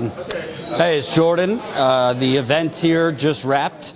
As you could see, it was pretty unscripted, raw, leaders here, from local politicians to activists, black and white, spoke to give you a little bit more of really an eye into what's been going on here the last 8 years that Mayor Pete Buttigieg has been mayor. It has not been what the corporate media has presented. South Bend is not back, aside for 5 to 10 blocks. And by the way, this afternoon, we didn't go live, but we recorded what I would call Pete's demolition tour. We drove around for 3 hours around the south side, the west side, the north side of South Bend, Indiana. Pete's 1,000 homes in 1,000 days that he has presented as his shining achievement. When you see the video that we put together, hell, we could make it a mini documentary. When you see what this man has done to black communities, to brown communities, to poor white areas, just demolished, empty spaces, empty lots, lots that look like forests, literally grass up to here. Homes that are falling apart. Communities where the roads, you have to drive at 5 miles per hour just so your tires don't sink into potholes. It is striking because he spent, I don't know, tens of millions, maybe more than that, to make beautiful 5 to 10 blocks. And he let the rest of the city rot. Not only did he let it rot, he actively demolished a lot of that. But the homes that he demolished, we learned here, the homes that he demolished were some of the only generational wealth that black members of this community own. Those homes that they did not have the money to upkeep. They didn't have the money to fix the roofs. They didn't have the money to fix whatever needed to be fixed. It was the only item, something you could touch that these black families owned, passed down from their grandparents or their parents. And he just demolished them and replaced them with nothing. Literally, our driving tour today was basically if you want to look at it as art, was one large empty canvas for the majority of the city. And then we drove to the east side, which is where he has made it gorgeous and beautiful. And this is how neoliberalism works. Because people like Pete Buttigieg demolish or leave rotting half of cities. They beautify and sell one part of the city to the developers that donate to their campaigns. And then the media, nationally and locally, write stories. Pete Buttigieg, how South Bend is back under Pete Buttigieg. But you could replace Pete Buttigieg. He's a dime a dozen gentrifier. I've read the same story, how Detroit came back, how Detroit came back, how Chicago came back. It's not back. It's beautiful for 5 to 10 blocks, and the rest of the city is like a slow-moving funeral procession. That's what's going on. So wait for that video. Wait for those videos. I'm going to try and interview some folks, so stay here for a second. And also, if you can, this trip cost us a lot of money. We actually changed we were supposed to leave today. We changed it to tomorrow, which cost us an extra $1,000. So it cost us an extra $1,000 to stay and air this. So it's not cheap. Getting flights, changing your flights, changing your rent-a-car, adding a night for a hotel, this is not cheap. But we think it's worth it. So if you got a couple bucks, the link is right under the video. It's in the description box. It's statuscoup.com/Jordan in South Bend. That's statuscoup.com/Jordan in South Bend. Even if you got $5 to $10, it makes a big, big difference. It's Jen's birthday, so I know she would appreciate it. Even more important than donating, if you can, sign up today as a member. Membership is how we grow and fund this for the long haul. We're at 754 paying members now. So we would like to get that number significantly up by the end of the year, so we only have a couple more days. It's only $5 to $10 a month. It makes a big difference. You do get bonus content.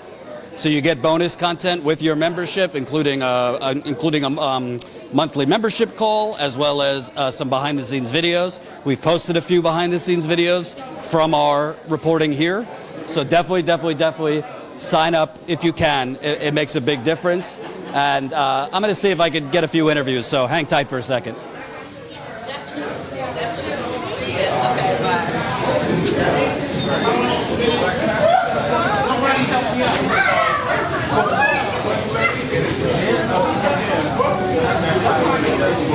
Now you're talking slave trade. All right, I'll see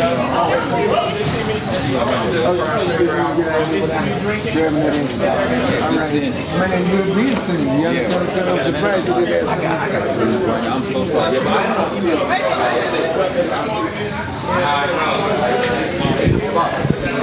Talk about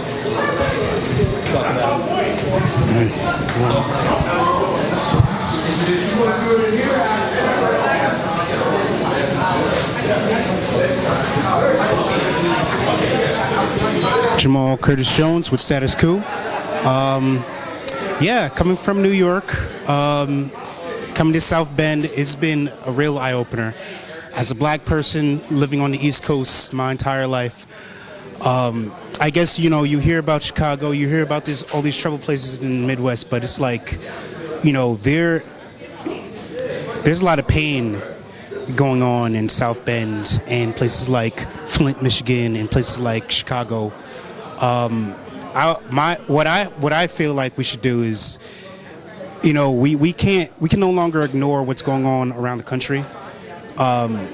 We are having issues all over this country when it comes to police brutality, when it comes to just fair, economical, you know, just being able to get jobs, just being able to have opportunity to better our lives.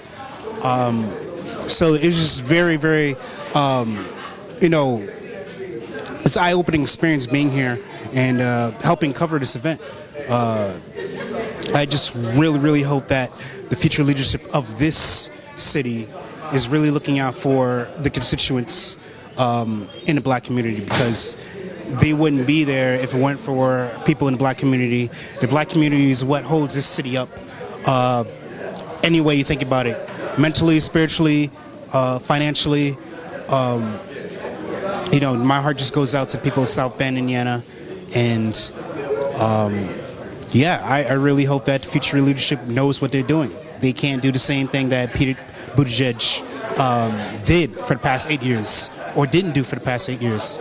So, yeah, I urge people to just think forward, look to the future, and have hope. Because black people all over this country are suffering the very same way. So, yeah, just stay in the fight.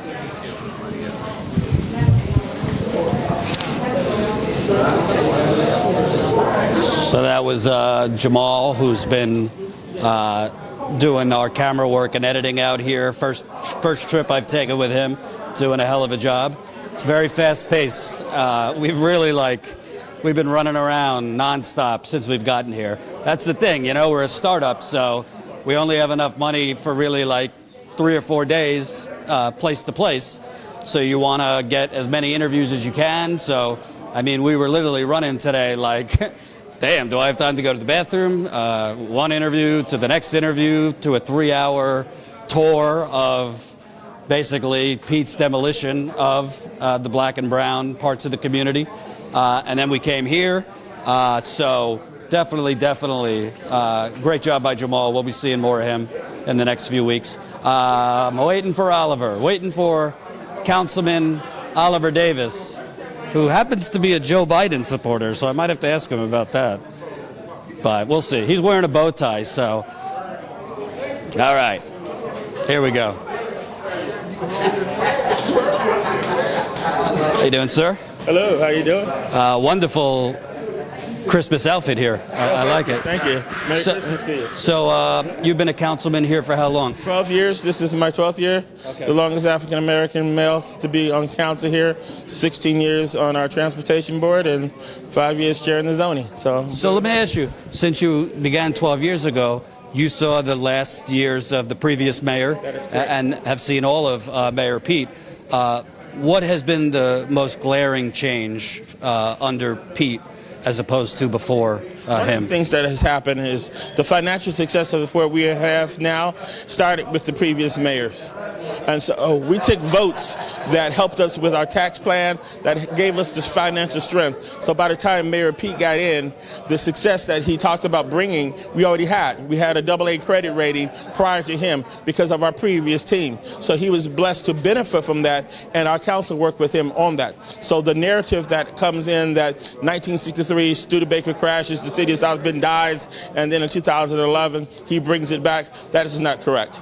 The city was already on its way back from those kind of things. Financially, we were already getting strong, and we had a diverse workforce in terms of leadership, not in just terms of employees, but in terms of leadership and in terms of age. Age in terms of older people and younger people, white, black, Hispanic, in leadership. So those have been some of the key things that have been there. And our police department had more diversity within it. So those have been some of the key differences where you see for Mayor Steve Lickey versus Mayor Pete Buttigieg. And you know, this afternoon I drove around the south side, the west side, the north side, and it's really striking. I mean, he's made as a centerpiece of his campaign this 1,000 homes in 1,000 days. But to me, I mean, he basically just demolished the last generational wealth, the only generational wealth or ownership that a lot of these members of the black community had. And didn't replace it with anything. Well, the key that you just said is to replace issue. Some of the houses needed to go. South Bend officially started in 1831, so we are old town. In fact, before Indianapolis, South Bend was the key city in Indiana. And so therefore, we do recognize that some of our homes needed to go. But you just don't destroy, but you have to rebuild. What was his rebuilding plan? We don't know. For the last 7 years, we never heard of a rebuilding plan. And so some places you need to just put grass down and everything else. But what was the part of building up the community again? That was the key. Another thing that happened in that same year, if you go back and check the record, I held that plan up. I held that plan up because of the fact that he did not get approval of Indiana Department of Environmental Management, known as IDEM. He fired the lady that helped organize it, and then he brought in another person who was one of the smart and brightest persons, but who did not have any code experience. And so she leads out this program, and I got told that in order to do a 1,000 homes in 1,000 days, you have to get it approved by the state. He did not get it approved by the state. And their concern is asbestos. Mayor Pete is a part of the Green Deal and are talking about all those issues. But at the same time, we were about to cause a asbestos problem because you knock down 1,000 homes that have asbestos issues, then you have now created another environmental hazard. So they said that I was red tape. I said, no, I'm not red tape. I'm orange tape. Orange tape means caution. Red tape means stop. I said my job as a council person is to have a check and balance, to review the policies, to review the city, and to see if we are on the right track. Do we need to go left? Do we need to go to right? And just because he says we need to go right, let's examine, is that the best take? Sometimes when we did that, that was seen as not being appreciative, or you are not listening to us, or we're smart, we know what we were doing. My challenge to that is, if that's the way he treats the council here, then how is he going to treat the in D.C., how will he treat the House and the Senate? We already have that challenge in D.C. right now. We see that going on. And so if he doesn't treat his legislative body with the kind of respect that he does, then how will he treat the legislative body of the country?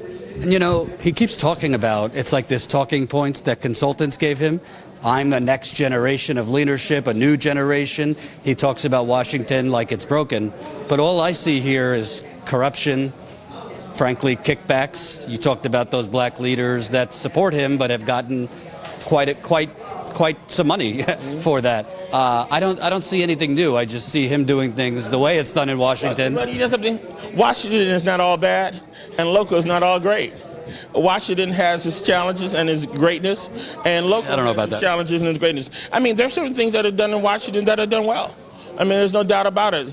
And so each administration builds on something. It's lasted for over 200 years in Washington, and our government and democracy has done that. I don't like when people come in and blast Washington and blast Washington. I mean, it's easy for politicians to say that, but you got to sit down and be specific. What about Washington's not working? Just to say that all the House is not working, that's not right. Just to say all the Senate's not working, that's not right. Just to say everything in the presidency is not working. You know, that's too general of a plan.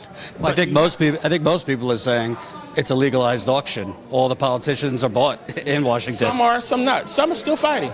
And I recognize that you have to have money in order to make it. And I don't have a problem with that. But just because somebody helps me to finance doesn't mean that they control my thought. And that's one of the things that I have to look at. You have to still be able to make decisions. And if you're going to help finance me, and now that finances means that I cannot ever disagree with you, then it's not worth for me having your monies.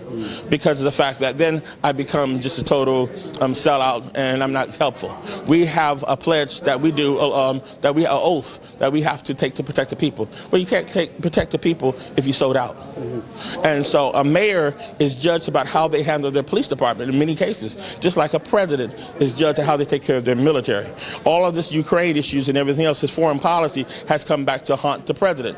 Well, when you look at a mayor, whether it's Mayor Bloomberg with stop and frisk, or whether it's Mayor Pete, or whether it's over in Chicago, when you had Ron Emanuel, or all those kind of things, mayors are judged oftentimes by their public safety. Because at the heart of the day, and those are the things that make a community feel safe. And when you have all this ruckus that they are dealing with, it's a concern. Well, actually, I want to ask you about that. Not that it's anything. It's your decision. But I did read you just endorsed Joe Biden. So are you not concerned about the crime bill, which ushered in a whole new era of mass incarceration? When you look at the crime bill, let's look at the facts of the crime bill. That the fact that in 1994, the Black Caucus also supported the crime bill. When you look at the crime bill, the Republicans also supported that. It had over 90% of the fact of everything of the people in the Senate that supported it. So a lot of people supported the Iraq War too. It was wrong then. Okay. And so therefore, when you look at it, at the time, that was the problem. In 1994, that was where we are. As we saw it having challenges, yes, it needed to be developed. And don't you want a leader that sees that it's wrong then? Vice President Biden did see that was wrong then. You go ask and check his issues. Go check it. In 2016, he said he didn't regret it at all when asked during an interview. No, that's not correct. It is true. I watched the interview. It was on CNBC. He said, no, I don't regret it at all. But you also have to see where he shared different things back when he came out. And he also made statements about that too. And even President Clinton, when he came out and said those also. So when it comes down to the issues of that, the Black Caucus, do we want to get rid of all the Black Caucus? Do we want to get rid of everybody else? No. So we have to have, when it comes down to leadership, okay? When it comes down to leadership, when you have bills, the whole Congress has to come together to work from that standpoint. And so when I look at a bill from 1994, I look at how it affected, and then we need to make changes and then grow from it from that standpoint. Okay. And last question, do you think the people looking in Iowa, the people looking in New Hampshire, I think they see like a young, smart buck in Pete Buttigieg. They see someone who has a different perspective and could possibly break the gridlock. If Pete Buttigieg were to become the nominee against Donald Trump, I see somebody who would be crushed because a lot of these things you spoke about tonight would be exposed, which the media has not exposed. Well, what happens is this has already been printed in documents, and people see that my comments are not just comments that came out in 2019. You can go back to my comments as early as 2012, when I was the first one to call for the subpoena, when they fired the chief and demoted the chief and then brought all that back. The paper announced that the mayor had settled. The council did not make that settlement. The mayor himself with his team made that settlement. And then he says that he's out of this situation now. Well, if somebody pays somebody else to beat you up, then they're still in the tape. So if he's paid all these cops who still challenge the council, then he's still involved because it was his money that's a part of that. And so, and like everybody has talked about, it's a good chance, to my knowledge, that he has heard the tapes. His legal team has also admitted to hearing the tapes, which means that he's heard the tapes. And for him to say that he cannot is not good. And what I've seen where we went over there, some of the council members saw where the tapes were held, but we have not heard the tapes. Well, you'd have to assume that if he's moving heaven and earth to make sure these tapes are not released, to make sure he didn't hear maybe he was told what was on the tape, but to make sure he never actually listened to it, you would have to assume it's very bad what's on the tape. Well, there's an assumption from that. The issue that you got to consider is this. In Detroit, when former Mayor Kwame was up that way, he utilized taxpayer monies to help hide his family challenges that he was going through. That's my concern here, that the mayor is utilizing taxpayer dollars to hide up some of the concerns that may have been there about him. This is millions of dollars that's been used already. So, because my thing is, we are not to utilize taxpayer dollars to take care of our own family needs. Okay? If we have family challenges like many of us have had, we go and pay it for ourselves. Okay? And to utilize taxpayer dollars has been my concern from that standpoint. And when that was done in Detroit, that mayor is currently in prison. Okay? Thank you so much. I appreciate it. Yeah. All right. Thank you. So that was Councilman Oliver Davis here in South Bend. Could have gone a little longer on the Biden thing, but honestly, I don't want to make it about Joe Biden. I wanted to go a little more on that, but we're here about Pete Buttigieg, so I wanted to be respectful and not go in on him. But I would have loved to have been a fly on the wall when Joe Biden's campaign officials spoke with him about getting his endorsement, because usually these things work in a way that you get an endorsement from an official, and if you become president or whatever, that official gets something in return. That's usually how it works. But hey, seemed like a good fella. But I didn't want to go too hard on that because we're here to focus on Pete. So, but listen, you saw it over the last few days. Honestly, it took maybe, hey, Pastor Larry, you wanna come chat? Come on, you speak well. I would like to say I was never there. So we spoke yesterday. This is Pastor Larry, and a year ago you were a homeless person here in South Bend. Yep. And so this issue of homelessness that, frankly, Mayor Pete has pretty much ignored is very important to you. What should people know that wasn't discussed today about the failed leadership here when it comes to the homeless and other things? When he says that he's going to start programs to help the homeless, that's not what he means. He means he's going to give money to his friends to try to come up with an idea of how to handle the homeless. The gentleman that died, that froze to death, I knew him. He was homeless when I was out on the street. And it eats me alive. Every time we lose one, there's no reason for it, because we have all this money that has gone out for, everything from, say, some stupid stage that looks like a boom box, portable stage. All this money for a skating rink. $26 million for a skating rink. That's crazy. $26 million could have taken the old Studebaker building and made a ministry out of that would have held at least 200-300 people. Okay? And we've got buildings around here that could have been used for a lot less money.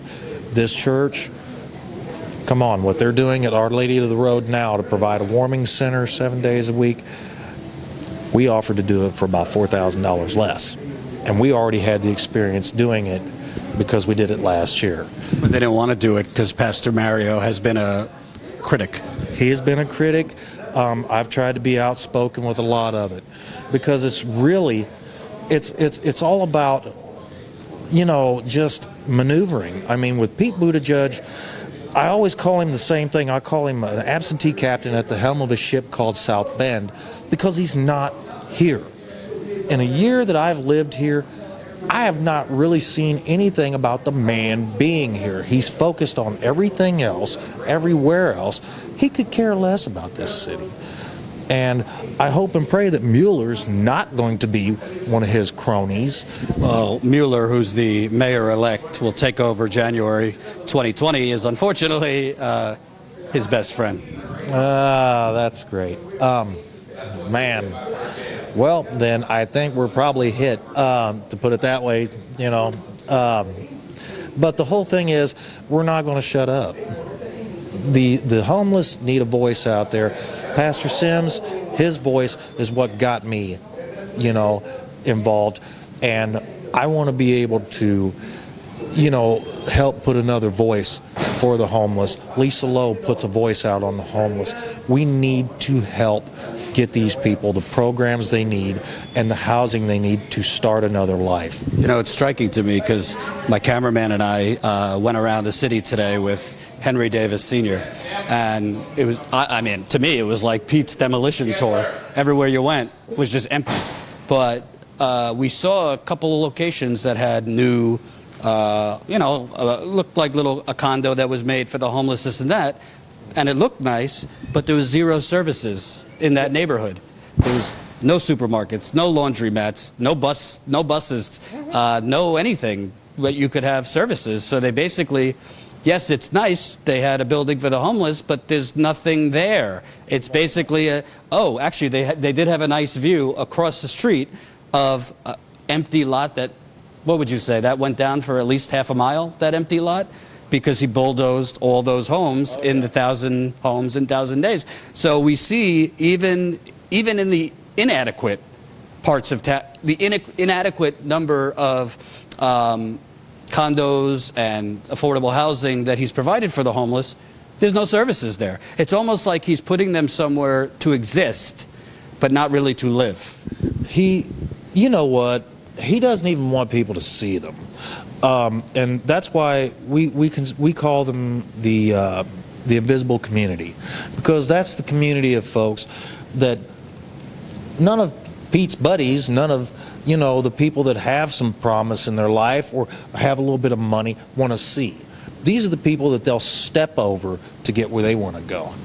And it's a shame that it has to be that way, because I've met so many wonderful people while homeless and going to certain places where the homeless gather. Good people, that they just need a shot. They've just, maybe they lost their job and, couldn't pay their bills, so they ended up out on the street. Maybe they, have a drug problem or something. They don't need to be out on the street. They need to be getting counseling. They need to be getting care to get back where they need to be so they can become a productive member of society again.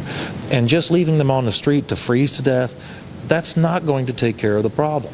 It's not. It's just going to make the problem worse, and it's not going to go away. It's not a black problem. It's not a white problem. It's a human being problem. Those folks that are out there on the streets, they're human beings. And it's high time that somebody stands up and actually is a voice for them. Glad that you are. Thank you, sir. Hey, thank you. Thanks for having us. Thank you. So as I wrap here, a couple things. So we've been here 4 days now, and wow, we haven't even posted. We got so much content left that we haven't posted because a lot of it we recorded and didn't go live for. So stay tuned for all of that. Yeah, I'll say, listen, I watched most of the debate the other night. I think even without us here, Pete had some damage. Bernie, I think, damaged him pretty good. Finally, I think Bernie was watching my live streams when I said take the gloves off, because that line by Bernie, you got Biden over here with the 44 billionaires, but Pete, his horse is coming close with 39. I know you're Pete, you're a competitor, so I know you'll try. Man, that was brilliant. That was one hell of a line. So I'll be interested in seeing the polls. But to me, to tell you the truth, as bad as Pete Buttigieg is, our reporting here and what we're showing you is about much more than Pete Buttigieg. Pete Buttigieg is a dime a dozen neoliberal gentrifier. There's a Pete Buttigieg all over this community. He looks different, and in some cases is a she. In some cases they're white, in some cases they're black, in some cases they're a Democrat, in some cases they're a Republican.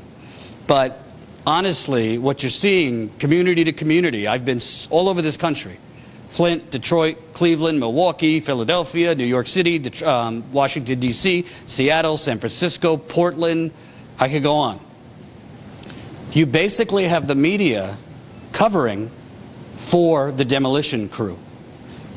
They print these stories. South Bend is back under Pete Buttigieg. No, it's not, because I drove through it today. There's 5 to 10 blocks that look wonderful. He has literally, to get businesses to come into those blocks, said, you don't have to pay any taxes. To get businesses to come into those blocks, he's given them all sorts of giveaways. In addition to giving tax cuts and tax abatements to those businesses, we learned today, under Pete Buttigieg, his Economic Redevelopment Council, which is essentially just a fancy name for his gentrification crew, his development board, literally paid businesses to leave South Bend. He paid business after business. We got all the footage today so that they would leave. Well, why do you do that? Because you want to cut the jobs in certain parts of town. You want to cut the services in certain parts of town. You want to shrink the tax base, but also shrink the voting base and divide the voting block. Most of the areas that we drove around today where his redevelopment commission paid businesses to leave were mixed neighborhoods. Poor whites, poor blacks, poor brown people. So if you drive away the businesses there, you drive away the services. If you drive away the services, you're basically leaving people to languish. And then people leave. And a lot of the businesses that they drove out, they literally paid them money to leave. They paid them to go to Mishawaka. Arakel, how far is Mishawaka? Yeah, just 7 miles away. They're literally paying businesses to just go 7 miles down the road so that you're starving certain parts of the community. The west side, black and brown people. The south side, black and brown people. There's poor whites too, but mostly black and brown. So you're basically selling your soul and the city taxpayers. You're selling all of it so you could get businesses in to the east side so you could bring in a more affluent citizen. You're also giving a whole lot of money around the Notre Dame area. Notre Dame football is big here. It's not technically part of South Bend, but South Bend gets a lot of business from Notre Dame football games. People fly in from all over the country to go to Notre Dame football games. But the point is, this is happening everywhere. Pete Buttigieg will come and he will go. He's not going to be president. But he still will have his invitations to wine caves. Don't worry, Pete. But the destruction the Pete Buttigiegs of the world leave will not go. It's going to be here for a while. Literally, we drove around today for 3 hours. Wait till you see this footage. It's unbelievable. Most of this demolition, the houses that were destroyed, the vacant lots, the businesses that are no longer here, happened within the last decade. He's been mayor since 2012. So basically, the majority of what we saw today happened under him. So when he says that he's on the debate stage, but more importantly, when the national media, which is the corporate media, corporate, multi-billion-dollar corporate conglomerates own the information airwaves, when they literally create a candidate out of thin air, when they push a mannequin like Pete Buttigieg, they are literally working for the oligarchy, because they are the oligarchy. This is why we need a status coup. We didn't create this company so we could come up with a bumper sticker. We created this company because nothing will change if the majority of people are asleep to what is happening. The majority of people, including many of you that I saw in the live chat, had no idea about any of this. Not that you needed convincing not to like Pete Buttigieg, but guess what? There's a lot of people in Iowa and New Hampshire right now that do. Guess what? There's a lot of people that need to know, I don't think all affluent white people are necessarily bad. I have seen, there's a lot of, I'm not even talking about rich people, I'm just talking about the affluent people that live on the east side. A lot of them actually do have compassion. They just are very unaware of what is going on the other side of town. My parents, my father in particular, watches Fox News like you would not believe. He is deranged. Even though I love you, Dad, you're deranged. And I tell you that all the time. But When I show him this kind of stuff, when I show him what's going on in Standing Rock, when I show him what's going on in Flint, he says, how are they getting away with this? Why isn't anyone doing anything about this? This is somebody who watches Fox News. When I show my mom, who isn't even politically anything, she's not into politics, when I show her this stuff, it's like, how is that happening? What do you mean they're not releasing the tapes on the police tapes? Most people are not lacking in intelligence or compassion. Most people have no idea what is going on. Why don't they know? Well, is CNN going to tell them what's going on? Is the New York Times going to tell them what's going on? Frankly, there was a seemingly nice ABC local reporter here. I'm sure her hands are tied. She's probably not allowed to tell you what's going on because her bosses are owned by a multi-billion-dollar corporation. This is happening all over the country. And let me tell you something. It is not easy to have your own independent media company. It is fucking hard. We do not have the money we need to do this on a grand scale. We do not have the money we need to grow the way we need to grow. Why? Because I haven't sold out. I had an offer for $500,000, I don't know, a year ago. The person who offered it to me wasn't necessarily a bad person, but the person wouldn't sign on a dotted line that they would have no editorial control.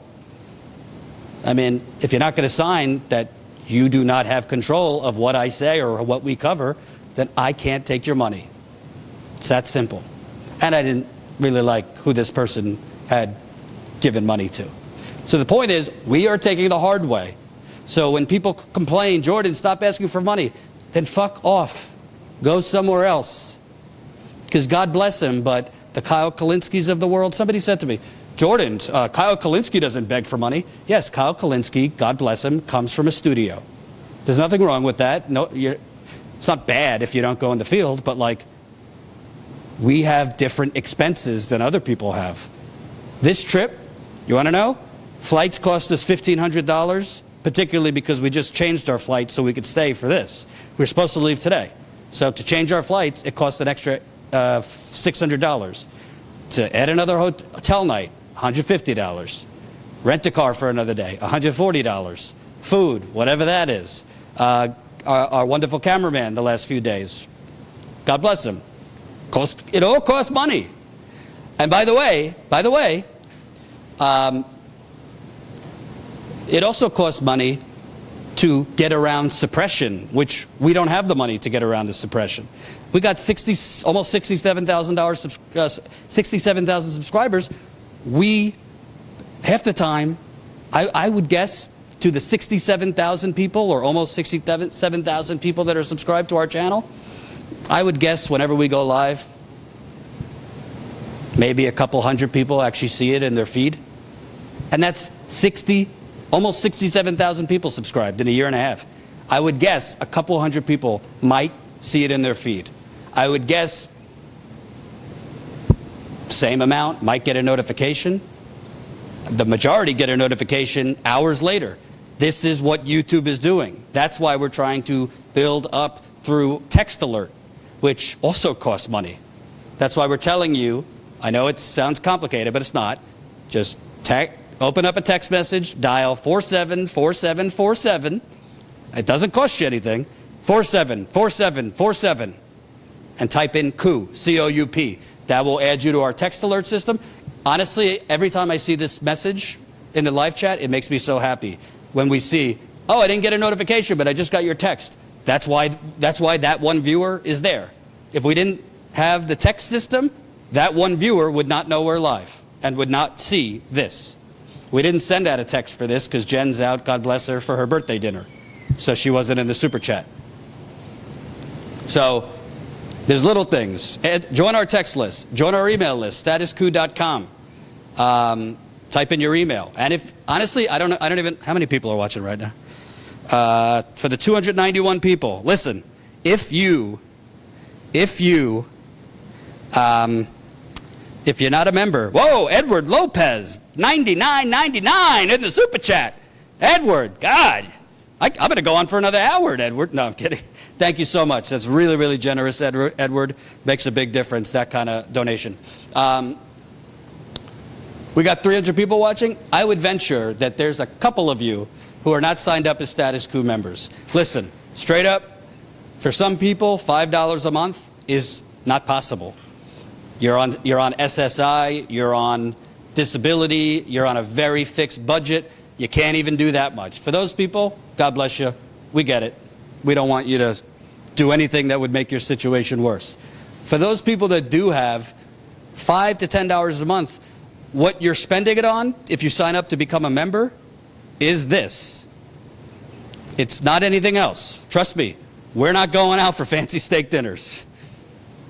We're not going to the casino. We are spending it on reporting in the field. And honestly, I don't say this arrogantly, I say this because it's true. We have no competition. Every city I go into, there is literally maybe 2 other media outlets at these things, maybe 1 local person. The local people are usually, twiddling their thumbs in the back, not doing anything, or tweeting. We're usually the only national outlet at these things. Within 24 hours of being here, we broke a story that the South Bend police are literally, while arresting a black man, reenacting a scene from Django Unchained where KKK men go to lynch or try to lynch Jamie Foxx's character. I had a Black Lives Matter South Bend member tell me last night, if you weren't here and you didn't break that story, it would have never been in the South Bend Tribune. Because we broke that story, and because not only do we break the story, but we got it circulated all over Twitter. Sean King retweeted it, then he tweeted it separately. It got around. The South Bend Tribune was forced to write a story on that. And because of that, the South Bend police were forced to say, we're going to investigate it. Well, frankly, we know that investigation is going to come up with a whole lot of jack shit. But the point is, Rome wasn't built in a day and it didn't fall in a day. Well, did it fall in a day? I don't know. But the more stories we break like that, the more things will actually change. I know a lot of you are mad at me because I keep teasing it, but there is a story coming out that Jen and I have been working on basically for a year and a half. More imminently, we've been working on it for 3 months. It's coming out in the new year, and it's going to create some change. I can promise you that. It's a major story. It's on a topic that I've been covering for many years, and I have a feeling some things might change as a result of it. So all I can say is if you can sign up, statuscoup.com/join. Become a member for as low as $5 a month. $5 a month. We have other plans, $10 a month, $20 a month, or $179 annually. Sign up. It is the holiday season. I'm a Jew, but give the gift of independent journalism. Thank you for watching. I got a 6 a.m. flight. I don't know if I'm going to go live tomorrow because I might be asleep most of the day. But we really appreciate you supporting us. Become a member. If you can't become a member, but feel free, donate. If you can't become a member, but you do want to donate, it's this trip's fundraiser is statuscoup.com/join. Excuse me, statuscoup.com/Jordan in South Bend. That's statuscoup.com/Jordan in South Bend. Thank you, Jordan and crew, for your work here. Blah, blah, blah, blah, blah. Thank you, Papa Joe White, $2. Good stuff, Jordan and team. Arakel, thanks for reporting the truth. $1.99. Blah, blah, blah, blah, blah. All right. Thanks for watching, and we will see you when I'm back in New York. Peace out.